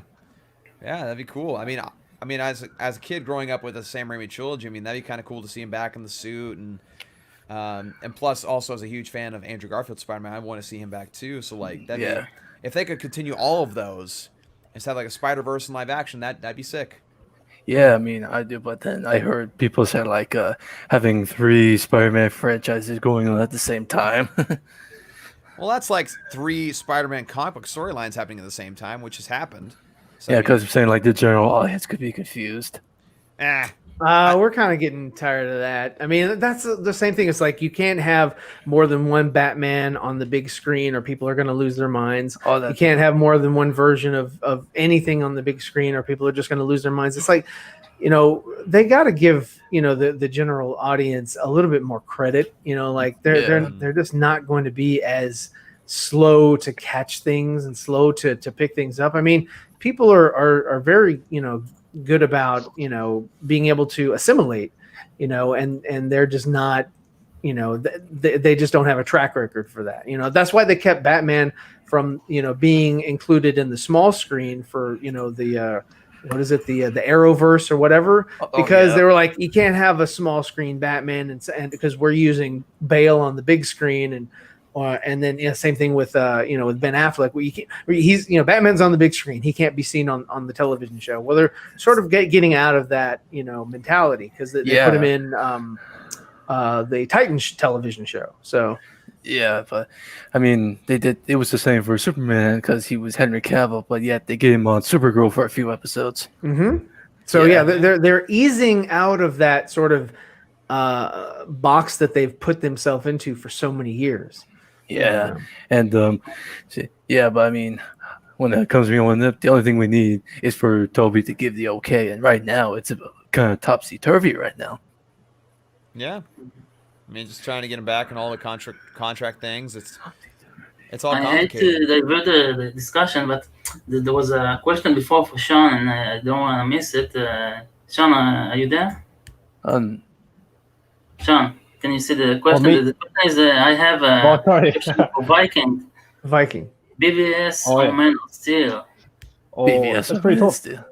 That's pretty tough. Well, I get more rewatch value of BVS because of the action sequences and stuff like that, because I think it's more easy on the eye watching Batfleck just kill people. But for an overall better narrative story, I think Man of Steel is the better film, but I get more rewatch value of Batman vs. Superman.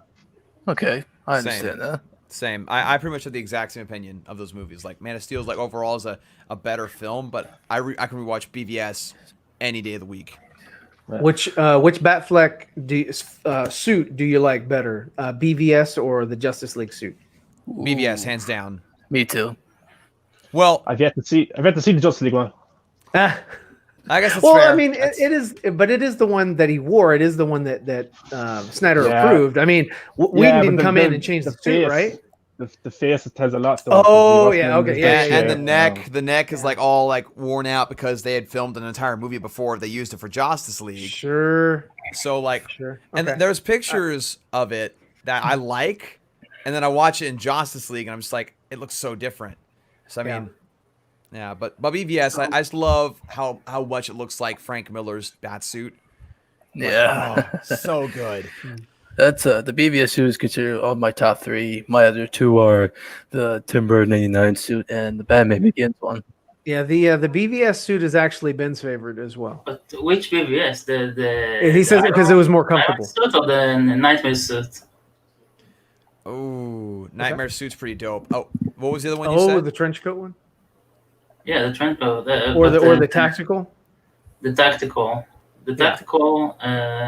The one that when he kicks Superman. I prefer the Nightmare one. I think that one looks better. I think the goggles on the cowl don't look cool. I like the goggles on the Nightmare.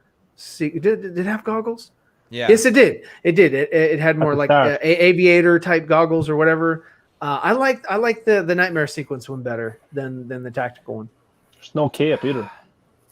I wonder Yeah. if we can get something similar in Justice League, because Snyder is very accurate when he's doing his films. It's like about Cyborg. He brought us the exact.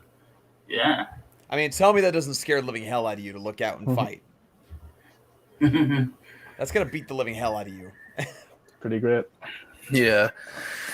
And, Okay, so another question for Sean. When you heard first about the announcement, were you like freaked out? Were you surprised? What was the best moment you remember from that moment from the announcement? Well, I think I kind of forgot how announcement was coming, or teased, because I was enjoying Man of Steel too much, and then everyone was excited about that. But the minute Henry showed up, we knew it was going to be announced, and Yeah. I just when I saw it, I just- thought he was just showing up to say hi. So I was just like, I knew from that moment, but like I was nervous right up until that moment, because I was like, oh my god, I'm going to be burnt again. We're not going to get it announced. But it was just great. There was such a great buzz on the timeline as well, on social media in general, and everyone was just so happy. The funny thing that I wasn't at home that day. Mm. It happened, and I was like 10 hours after everybody already tweeted and was happy, and I was like the last guy that enters the bar when everybody's drunk and. Yeah. That's pretty funny. Yeah, I remember because I remember a lot of people were teasing that it was going to happen, and so I was like watching the entire thing, and I was very, very excited. And then get to the end, and it kind of like Sean, when you saw Henry Cavill, and when I saw Henry Cavill, like I knew it right then. I was like, it's got to be announced. Like if Henry's here, it's got to be announced right here. I thought it was a Man of Steel too. The only thing that I was surprised by was that Ben Affleck wasn't there. I was kind of expecting Yeah, Ben Affleck I to thought show Ben up, was going to be there. but it's the fact that we still got that announcement with Henry Cavill, who started off everything, that Yeah. made sense. Well, I love that he came in with a mustache. Yeah. And that was, I do. I was like, yes, own it.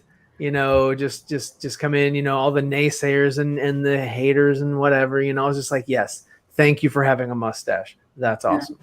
And Copy this, he says we still have the haircut to get a greenlit, release the haircut. I think he's right, because what Ryan said before about speaking with Richard Citron, and I think that the fact that Joker is coming back for the four episodes, Jared Leto's Joker, so we're gonna need a final explanation in the before the movie, before the series, before how we got to jail and what was the cause, and etc. etc. You understand? And we're gonna get it eventually. Right. I mean, they've been doing so much behind the scenes, like planning, getting everything sort of like their ducks in a row, just like Sean O'Connell was saying earlier. It's just that they've had this whole sort of roadmap, and this has been going on since last year? Last year around November. When AT&T just sort of said, hey, we're behind this, and Ben Affleck tweeted out, release a Snyder cut, and everybody lost their minds, and it's like, okay, this is what's up, and then Victor Koo comes out with the art for the project, and and he wins the contest, and he gets the slate, and he gets to go on set, at some point while Zach is doing this, and yeah, I mean, so all this stuff is just, it's been behind the scenes, and we're sort of slowly trickling, getting that just a little bit of information, every so often we get more little nuggets to sort of, eat. This post I've been tweeted before, like a week ago, after I analyzed the Suicide Squad script and and the comics, I noticed that the Joker he appears in the last scene. So I kind of compared the several photos. So when he appears in the last scene, he has a grenade in his hands. After they explode the beam engine, he throws the grenade and he's like bye bye for the squad, and he leaves them with Enchantress. And I believe that's the end of the Joker part in the Suicide Squad. Of course, we have a lot of scenes of much more scenes of him, but after he leaves, he will be captured by Batman. But his involvement on the last scene is very, very essential. In Suicide Squad. Yeah. Is that well, the scene at the very end where Joker breaks Harley out of prison, out of the jail cell. I think David Ayer said that was a reshoot as well, so there's a different ending of that scene. Yeah. Another thing is the first trailer, the Comic-Con trailer, you see a shot of El Diablo, and Really? yeah, you see a shot of him. He's putting down a flame, and he's in a cell. But in the theatrical cut of the movie, you only see him on this steam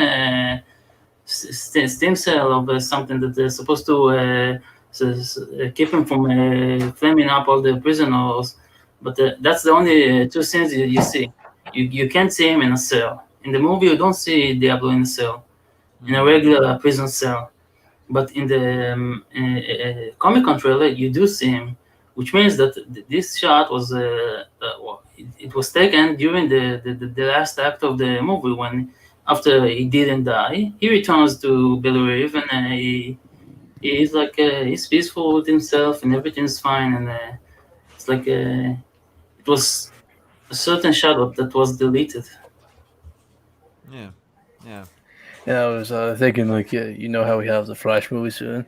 I thought of, like, a funny, like, end credits tease where at the end of the Snyder Cut, we see, like, they save the day, and then when Barry's running, he accidentally ends up on another Earth. He's like, where the hell am I? Is this Gotham? He hears someone say, what are you doing here? He turns around and says, Bruce? And it's Michael Keaton's Batman. That's pretty cool. That's pretty cool. Let's see.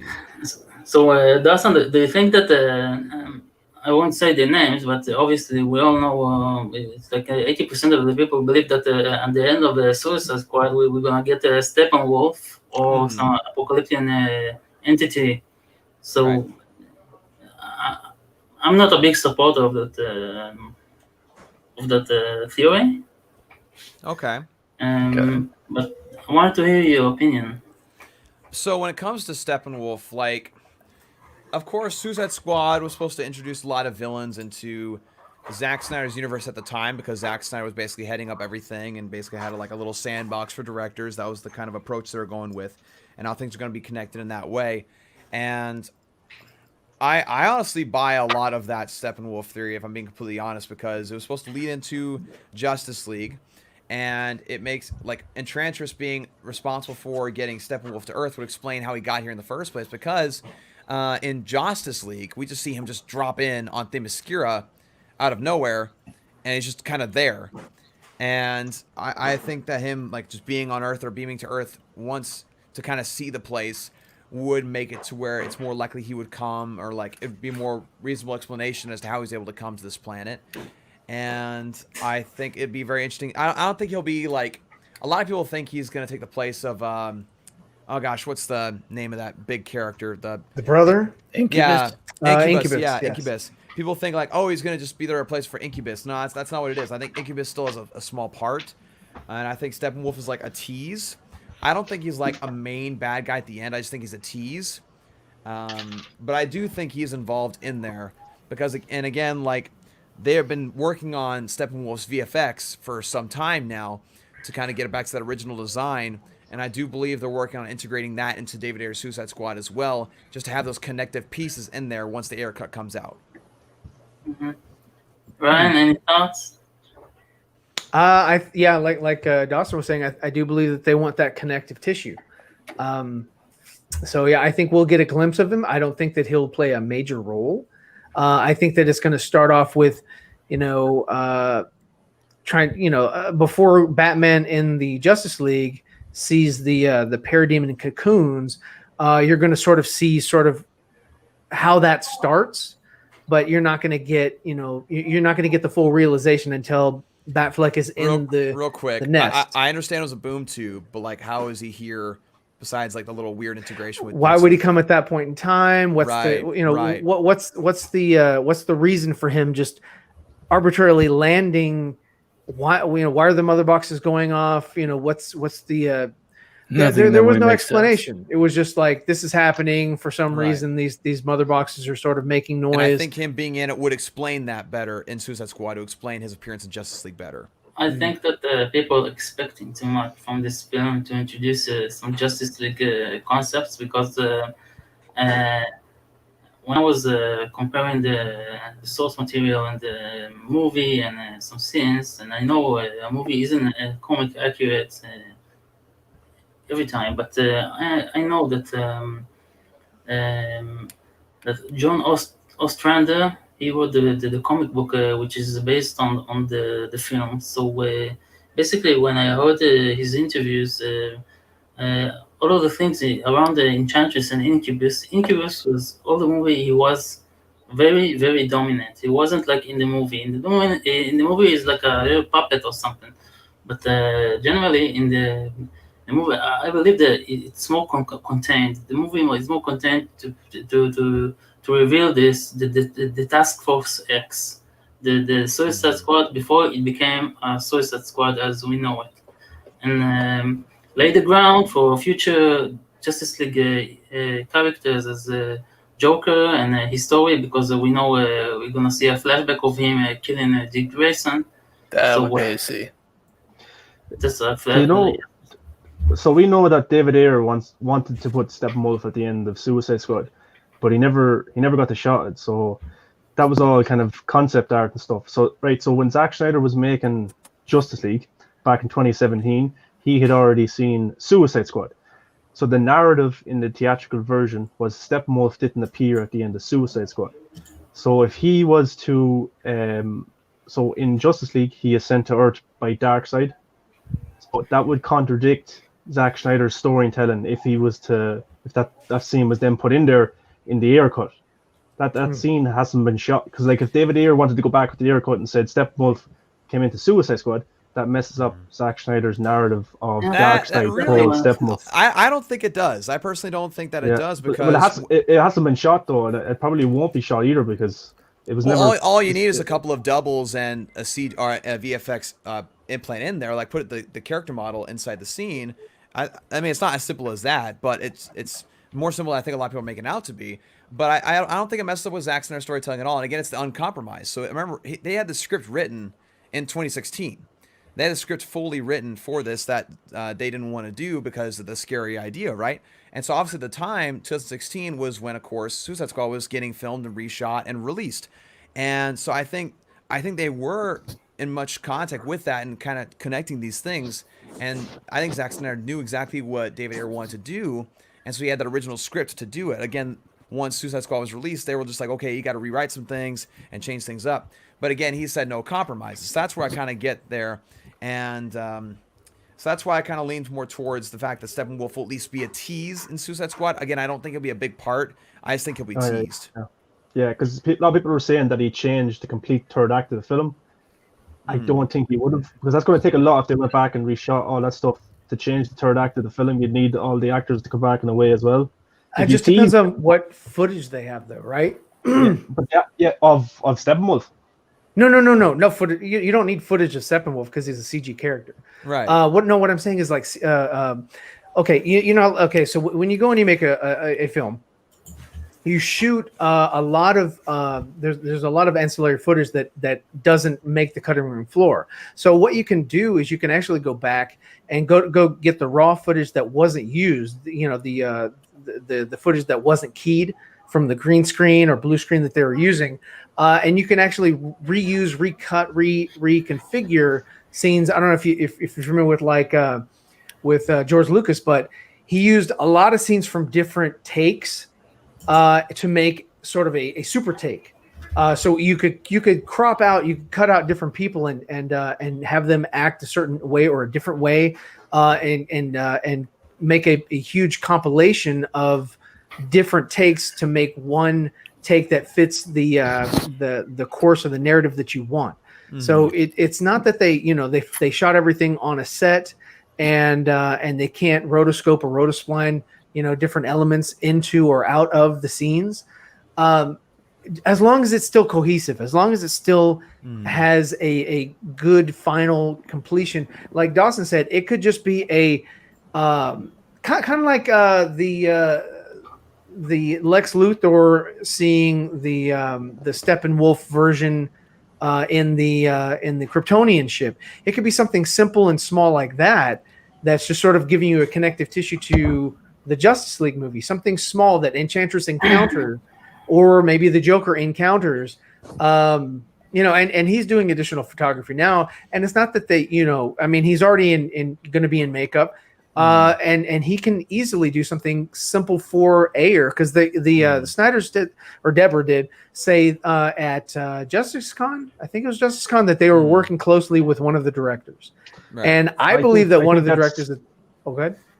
No, sorry. I think they didn't specifically mean a DC film. I thought that they meant the Army of the Dead spin-off that's happening right now, and maybe J. Olivia for the animated stuff. It could be. It could be. That could be.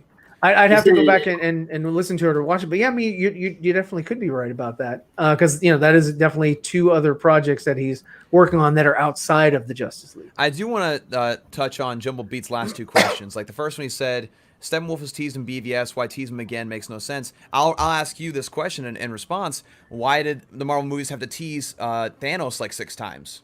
Why not just tease him in Avengers and then not touch him again until Infinity War or Guardians of the Galaxy? I think Thanos was teased much better than Steppenwolf. Well, the first time in the Guardians of the Galaxy, it was because he was teased more than once. So tease him again in Suicide Squad actually would make sense. And answering the question, who will Steppenwolf be interacting with? It'd be Enchantress, because Enchantress is trying to basically create her own parademons, basically kind of do what the new gods are doing, and so she'd be interacting with Steppenwolf. At least that's what I think.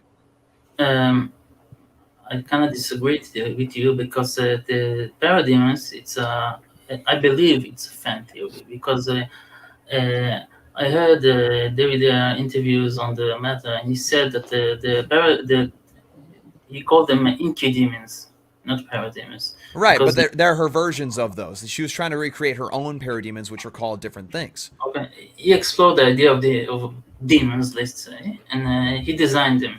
So,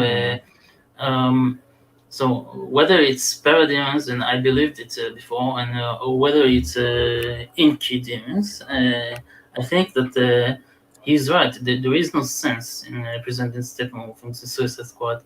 Maybe she opens a beam engine and he enters like from another dimension or by mistake.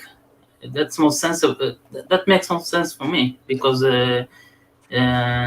like in you remember Hellboy with Ron Perlman? Right. The history lesson when they open the gate and he kills Rasputin, and then Hellboy is going through. So maybe something like this, but it's not like it's I don't know, a phone or an iPad that you open a portal and someone comes in from the other side. It makes no sense, and I'm having trouble to agree with this because. Well, here's the thing: is that Enchantress wants to take over the world. She wants to basically make the world like this dystopian place. And who better to ask for help or try to get the approval of than a new god like Steppenwolf? And again, she was making these different versions of creatures that are similar to parademons of her own. Again, they're not parademons because they're not from Apocalypse, or they're not made from Apocalypse and technology, but they're made from her in an effort to try to recreate that in a sense.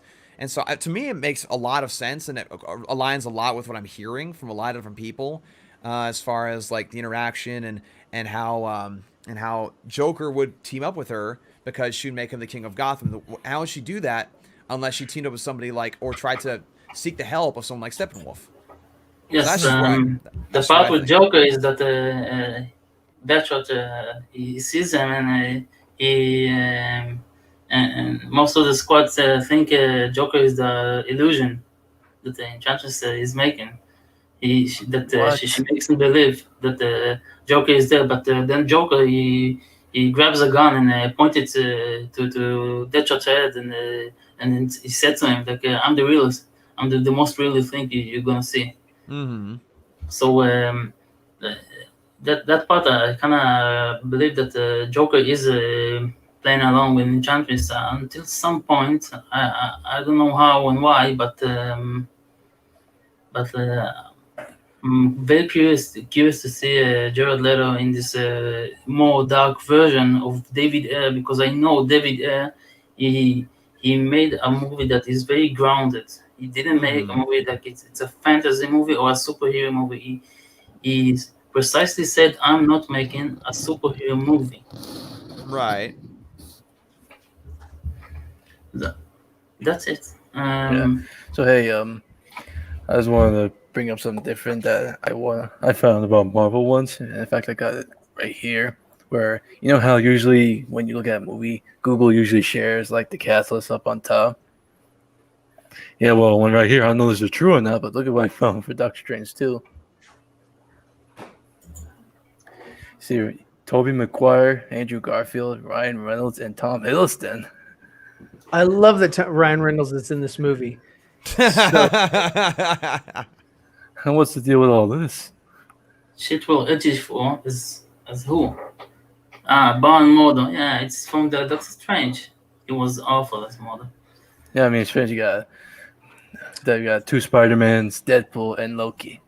Isn't before Ryan continues, we have some celebrity over here. Okay, guys, I'm gonna remove him. Okay, give a warm welcome to Lord Helmet and the creator of the cult, the Snyder cult. Lord Enosh. What's up, Enosh? Enosh. Oh Oh yeah, feeling good. Yeah. no. How's it going, man? It's going good, man. The Dodgers won the World Series. Nice. Yeah. So I'm doing good. Oh, real quick, Joker, I do want to respond to Jumble Beats again. They say, I think we need to give Snyder more credit to tell his own story in his own film. Like, he's going to tell his own story, so I don't know where you're going from there. He says, if you think Snyder needs air to add connective tissue, you probably don't watch a lot of Zack's films. I watch a lot of Zack's films, first off. You've never watched a Zack Snyder film in your life, nerdy. BVS is my favorite movie of all time. You're only doing that because you're copying off of other people, trying to get clicks. Sean, can you explain it? Why what Americans exactly find in baseball? What is this game or football? I think he froze. I did. But I kind of want one real quick. I don't think Snyder needs air to add connective tissue. I think they're going to for the world's sake. I think they're going to bring back the world. I don't think it needs it. I don't think Snyder's film will be incomplete without it. I just think they will do it. And I'm not thinking Marvel method. It's not Marvel method necessarily. Just because you want connective tissue doesn't mean it's Marvel. So that's that. And football's amazing, by the way, Joker. Football is fantastic. American football is super awesome. I have a couple of helmets back here. It's a fantastic sport. Very strategic, very aggressive, and I love it. Here we play soccer. Right. Yep. You hate soccer. It's way better. Maybe. Soccer's way better. Soccer, that's a type of Boxing, right? Laundromat, right? Isn't football the one where you take? But you put your socks in it. It's like a special thing that you put your socks in. You see, when I watch football, I can go asleep. Like after 10 minutes, it's too long and it's frustrating. Really? Well, dude, nobody scores in soccer. Nobody scores in soccer. It takes like 12 days to get a match in, and then they win by 1, like 1-0. It's like, whoops, it accidentally went in. We win, yay! We couldn't catch up to that one. I'm just messing with you. I just have never been a soccer fan. I tried. In the last 10 years, you gotta play it, man. You gotta play it. It's like golf, right? Like I love playing golf, but I can't watch golf. I can't watch any sport, but I love playing it. I do watch World Cup. I love golf, and I've grown to appreciate golf on TV, but like not crazily. Exactly. Like my favorite sport to watch is football because I grew up. My dad was a football coach, and so I know a lot of the strategy and a lot of things that they're doing, and I can see a lot of things that's going on like on the field and also just in the huddles and stuff. You're not watching the game; you're watching the helmets. Hey, the helmets are a big thing too. I'm very much about design and stuff like that of helmets and jerseys. Some teams really screw it up, but basketball's my favorite to play. So, yeah. Any fighting fans here? No, nobody likes boxing. MMA. Boxing, MMA. I used to like back when Hoist Gracie was playing was in the octagon. Back when they first started UFC, that's when it was great. Before they watered it down, I liked the first couple years that they were that they had that. It was fantastic. See, Mike Tyson's back this weekend fighting. Yeah. Again? Well, yes, he is. It's called an exhibition, but I don't think it's going to be an exhibition. That's right, Anthony. We're talking about sports. I'm just coming back because I got some more ears. I'm hungry. I got some more heads to mash. You watch MMA? No, I never got into MMA. I just I don't know. I'm not into like. I like wrestling. But like my love of wrestling kind of goes in and out too, depending on if it's really boring or not. Like my favorite people always seem to go away. I mean, like, and so I'm just like, well, whatever. And then MMA, I never got into just because I'm just not like into like, I don't have this bloodthirst, like to just watch people just like hurt each other and get messed up. Like I've never, even like hardcore wrestling, I just look at hardcore wrestling and I go, why? What is the point of this? Like we're just beating each other to a pulp and then like brain damage, like why? So I just never got into it. I mean, it's amazing. I know what people do in the ring and I respect what they do in the ring. I have a friend who, like, when he was a kid, he was a bully and he beat everybody up in the neighborhood. And then he tried MMA and he got his butt handed to him. And so then we were all really happy about that. But that's about it. In Israel, we only had cable in the mid-90s. So basically, all the wrestling I used to see was like 2 months after it really happened. Like I used to buy tapes, like VHS tapes, and so I never got to really see WrestleMania or the big events, but every time one of us had a tape, like everyone used to come over to his house and see it like 20 times. Nice. By the way, Dawson, that's a great looking shirt you got on there. It is. It's very, it's very, very nice. I wore it to my music class today, and they were just like, "What is that?" It's like, "Oh, it's PointDexterLounge, a place for nerds." Exactly, and it pairs well with that beautiful hat of yours. Ah, yes. And yeah, looking good. Did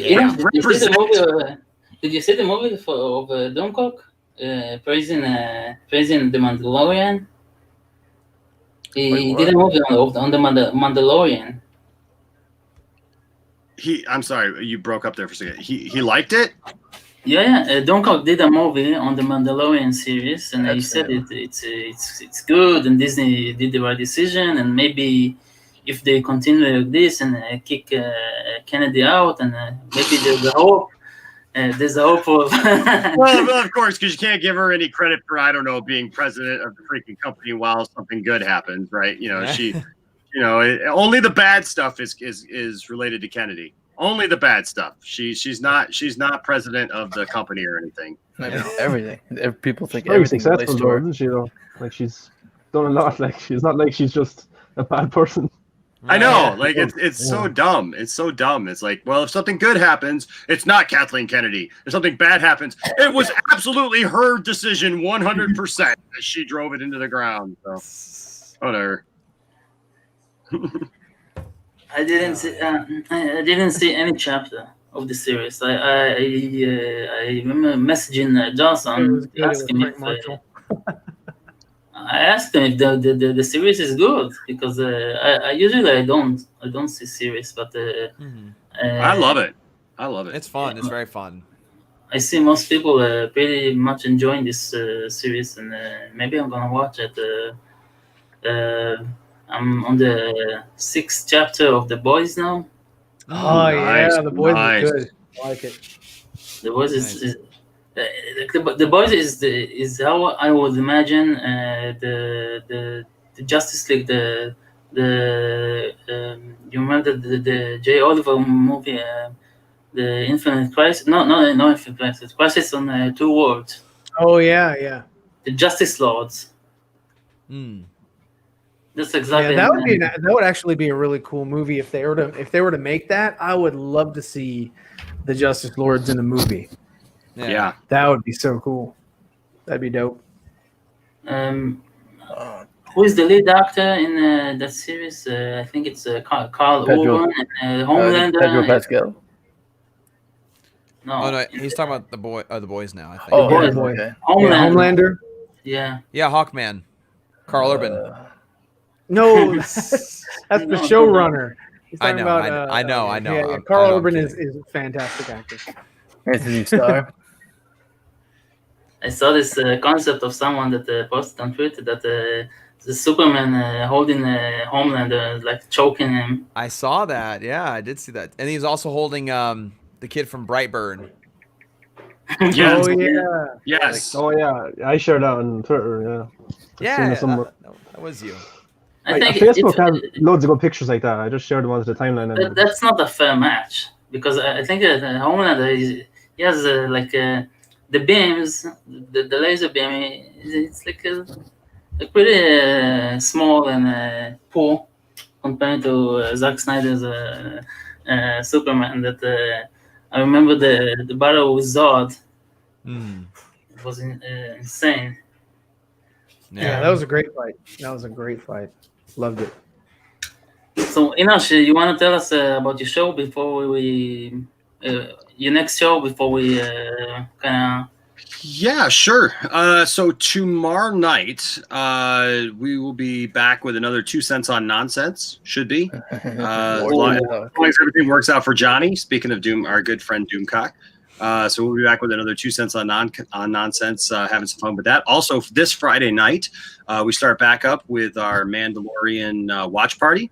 So 8 p.m. Eastern Standard Time. I know a lot of you guys will rush out to watch it at midnight, and that's fine. But hey, you can always come over and watch it with us. Again, we always love that because people would come over and last season and just be like, hey, you know, you're gonna love this. You're gonna love this. You're gonna, you know, no spoilers for us now because let us watch it. But we watch it together. We have some fun. We go sit on our couch and you can watch it along with us. And if you got the guts to wait that long to watch it for the first time, you can watch it for the first time with us. But otherwise, you know what? You still stop by and have some fun with us. And then we do our live review right afterwards.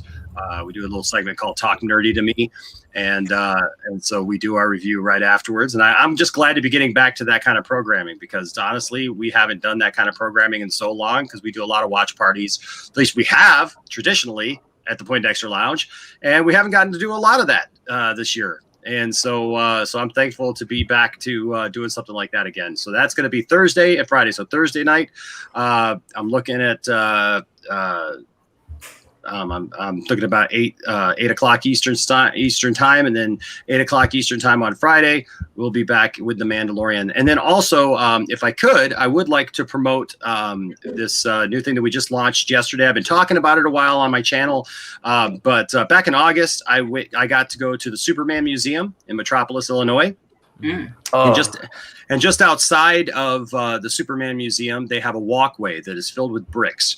And on that walkway, many people actually they buy bricks that are available, and those bricks are then etched with people's names and different things. You know, you buy the brick and it's etched with people's names, and a lot of people they've put like a Superman symbol on one, and like maybe they do it as a memorial to a family member who's passed, or you know, a friend or something like that. And then some people, they just get them, you know, just for the fun of it. You know, like Lou Ferrigno's got one. It just says Lou Ferrigno on it. You know, that hey, I donated, you know, to the cause, and it's just a fun thing. And all the money, all the proceeds from that go to help keep the Superman Museum open.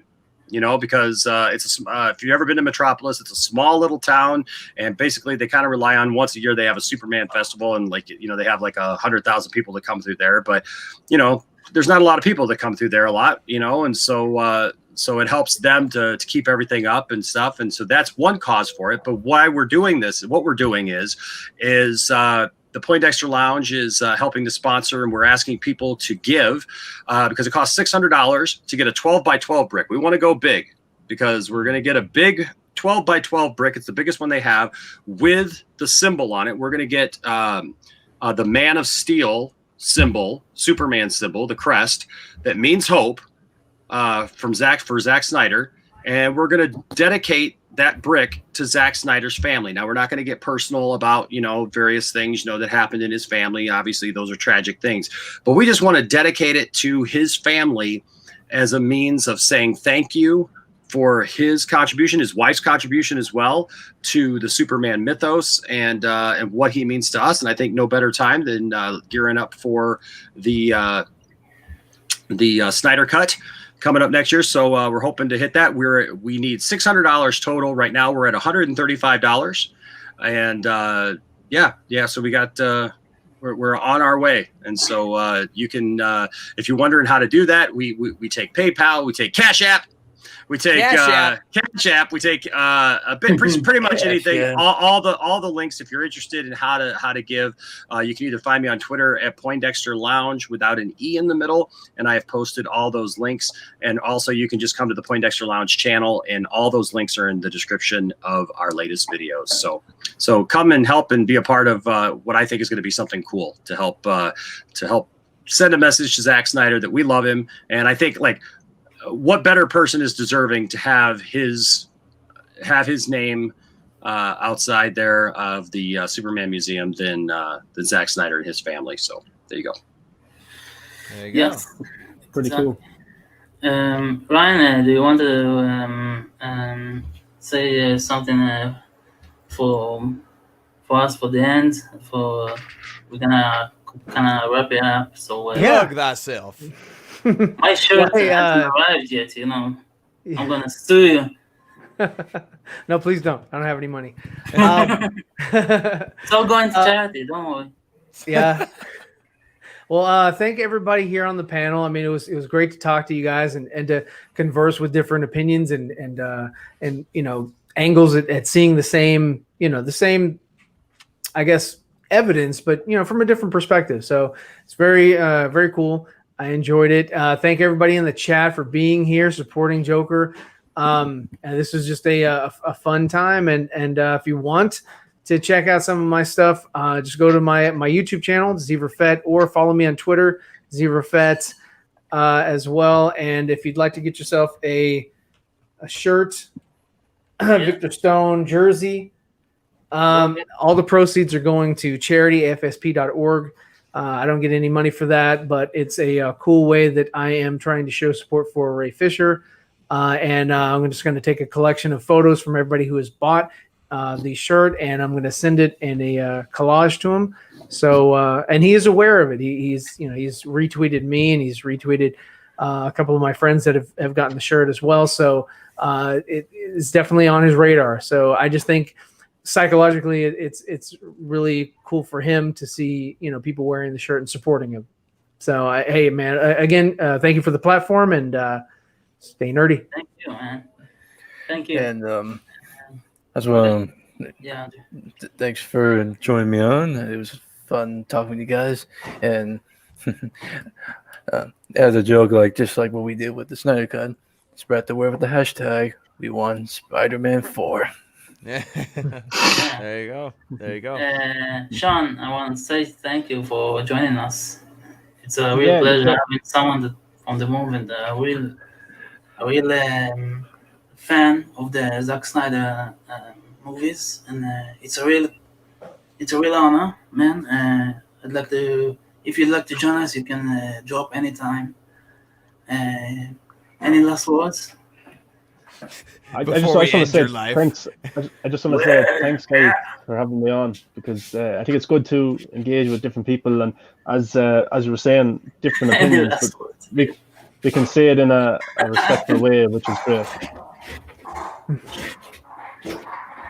Yes. Okay, Dawson, you next, and then really end your life. Yeah, so I want to thank you, Joker, so much for having me on today. I love these shows you're putting on and getting your feet wet while I was streaming and stuff. You're doing a great job, great guests, great conversation. I want to remind everybody that at 9:30 Eastern Time, which is just in an hour and 15 minutes, I'm going to be having my 10,000 subscriber celebration live stream. So it's going to be awesome. Very excited. I'm going to talk about a lot of topics. I'm going to do a giveaway, actually 2 giveaways during this stream. When that stream is gonna be? It's going to be in an hour and 15 minutes. Just over an hour from now. So I'm very excited. A lot of topics. I'm going to give you 2 different objects. And so you will not want to miss it. You'll want to be there and try to see if you can win yourself some cool stuff. And we're just going to have some fun. You know, talk with some of my friends, and it's going to be a good time. And I would like to say to Zod Rider, hey, man, I love you, man. I just couldn't make it last night. But you know what? I'll be there another time, for sure. Anytime, bro. I'll be back. Hey, Ambassador, Zod, thank you everybody for coming over, for popping over. It's a real pleasure having you all in the chat here. You're really great, and thanks for Sean O'Connell to join us earlier and shedding some light on the Spider-Man topics and having his own subjects. Other than that, I want to say thanks to all of you, Jumbo Beats, Dr. Faith, Ambassador, Zod, DC Talk, Damian, thanks, man. Krypton Cage, who else? Anthony, thanks for coming. Sickness was here earlier. Thanks. It's a real pleasure, guys. And one real quick, I want to plug something real fast. So tomorrow night on the 4 Nerds, it's going to be on ACS Universe's channel. We have a special guest tomorrow. He is a professor of art and a Hollywood matte painter and concept artist. Brandon Gonzalez is going to be on our show. Nice.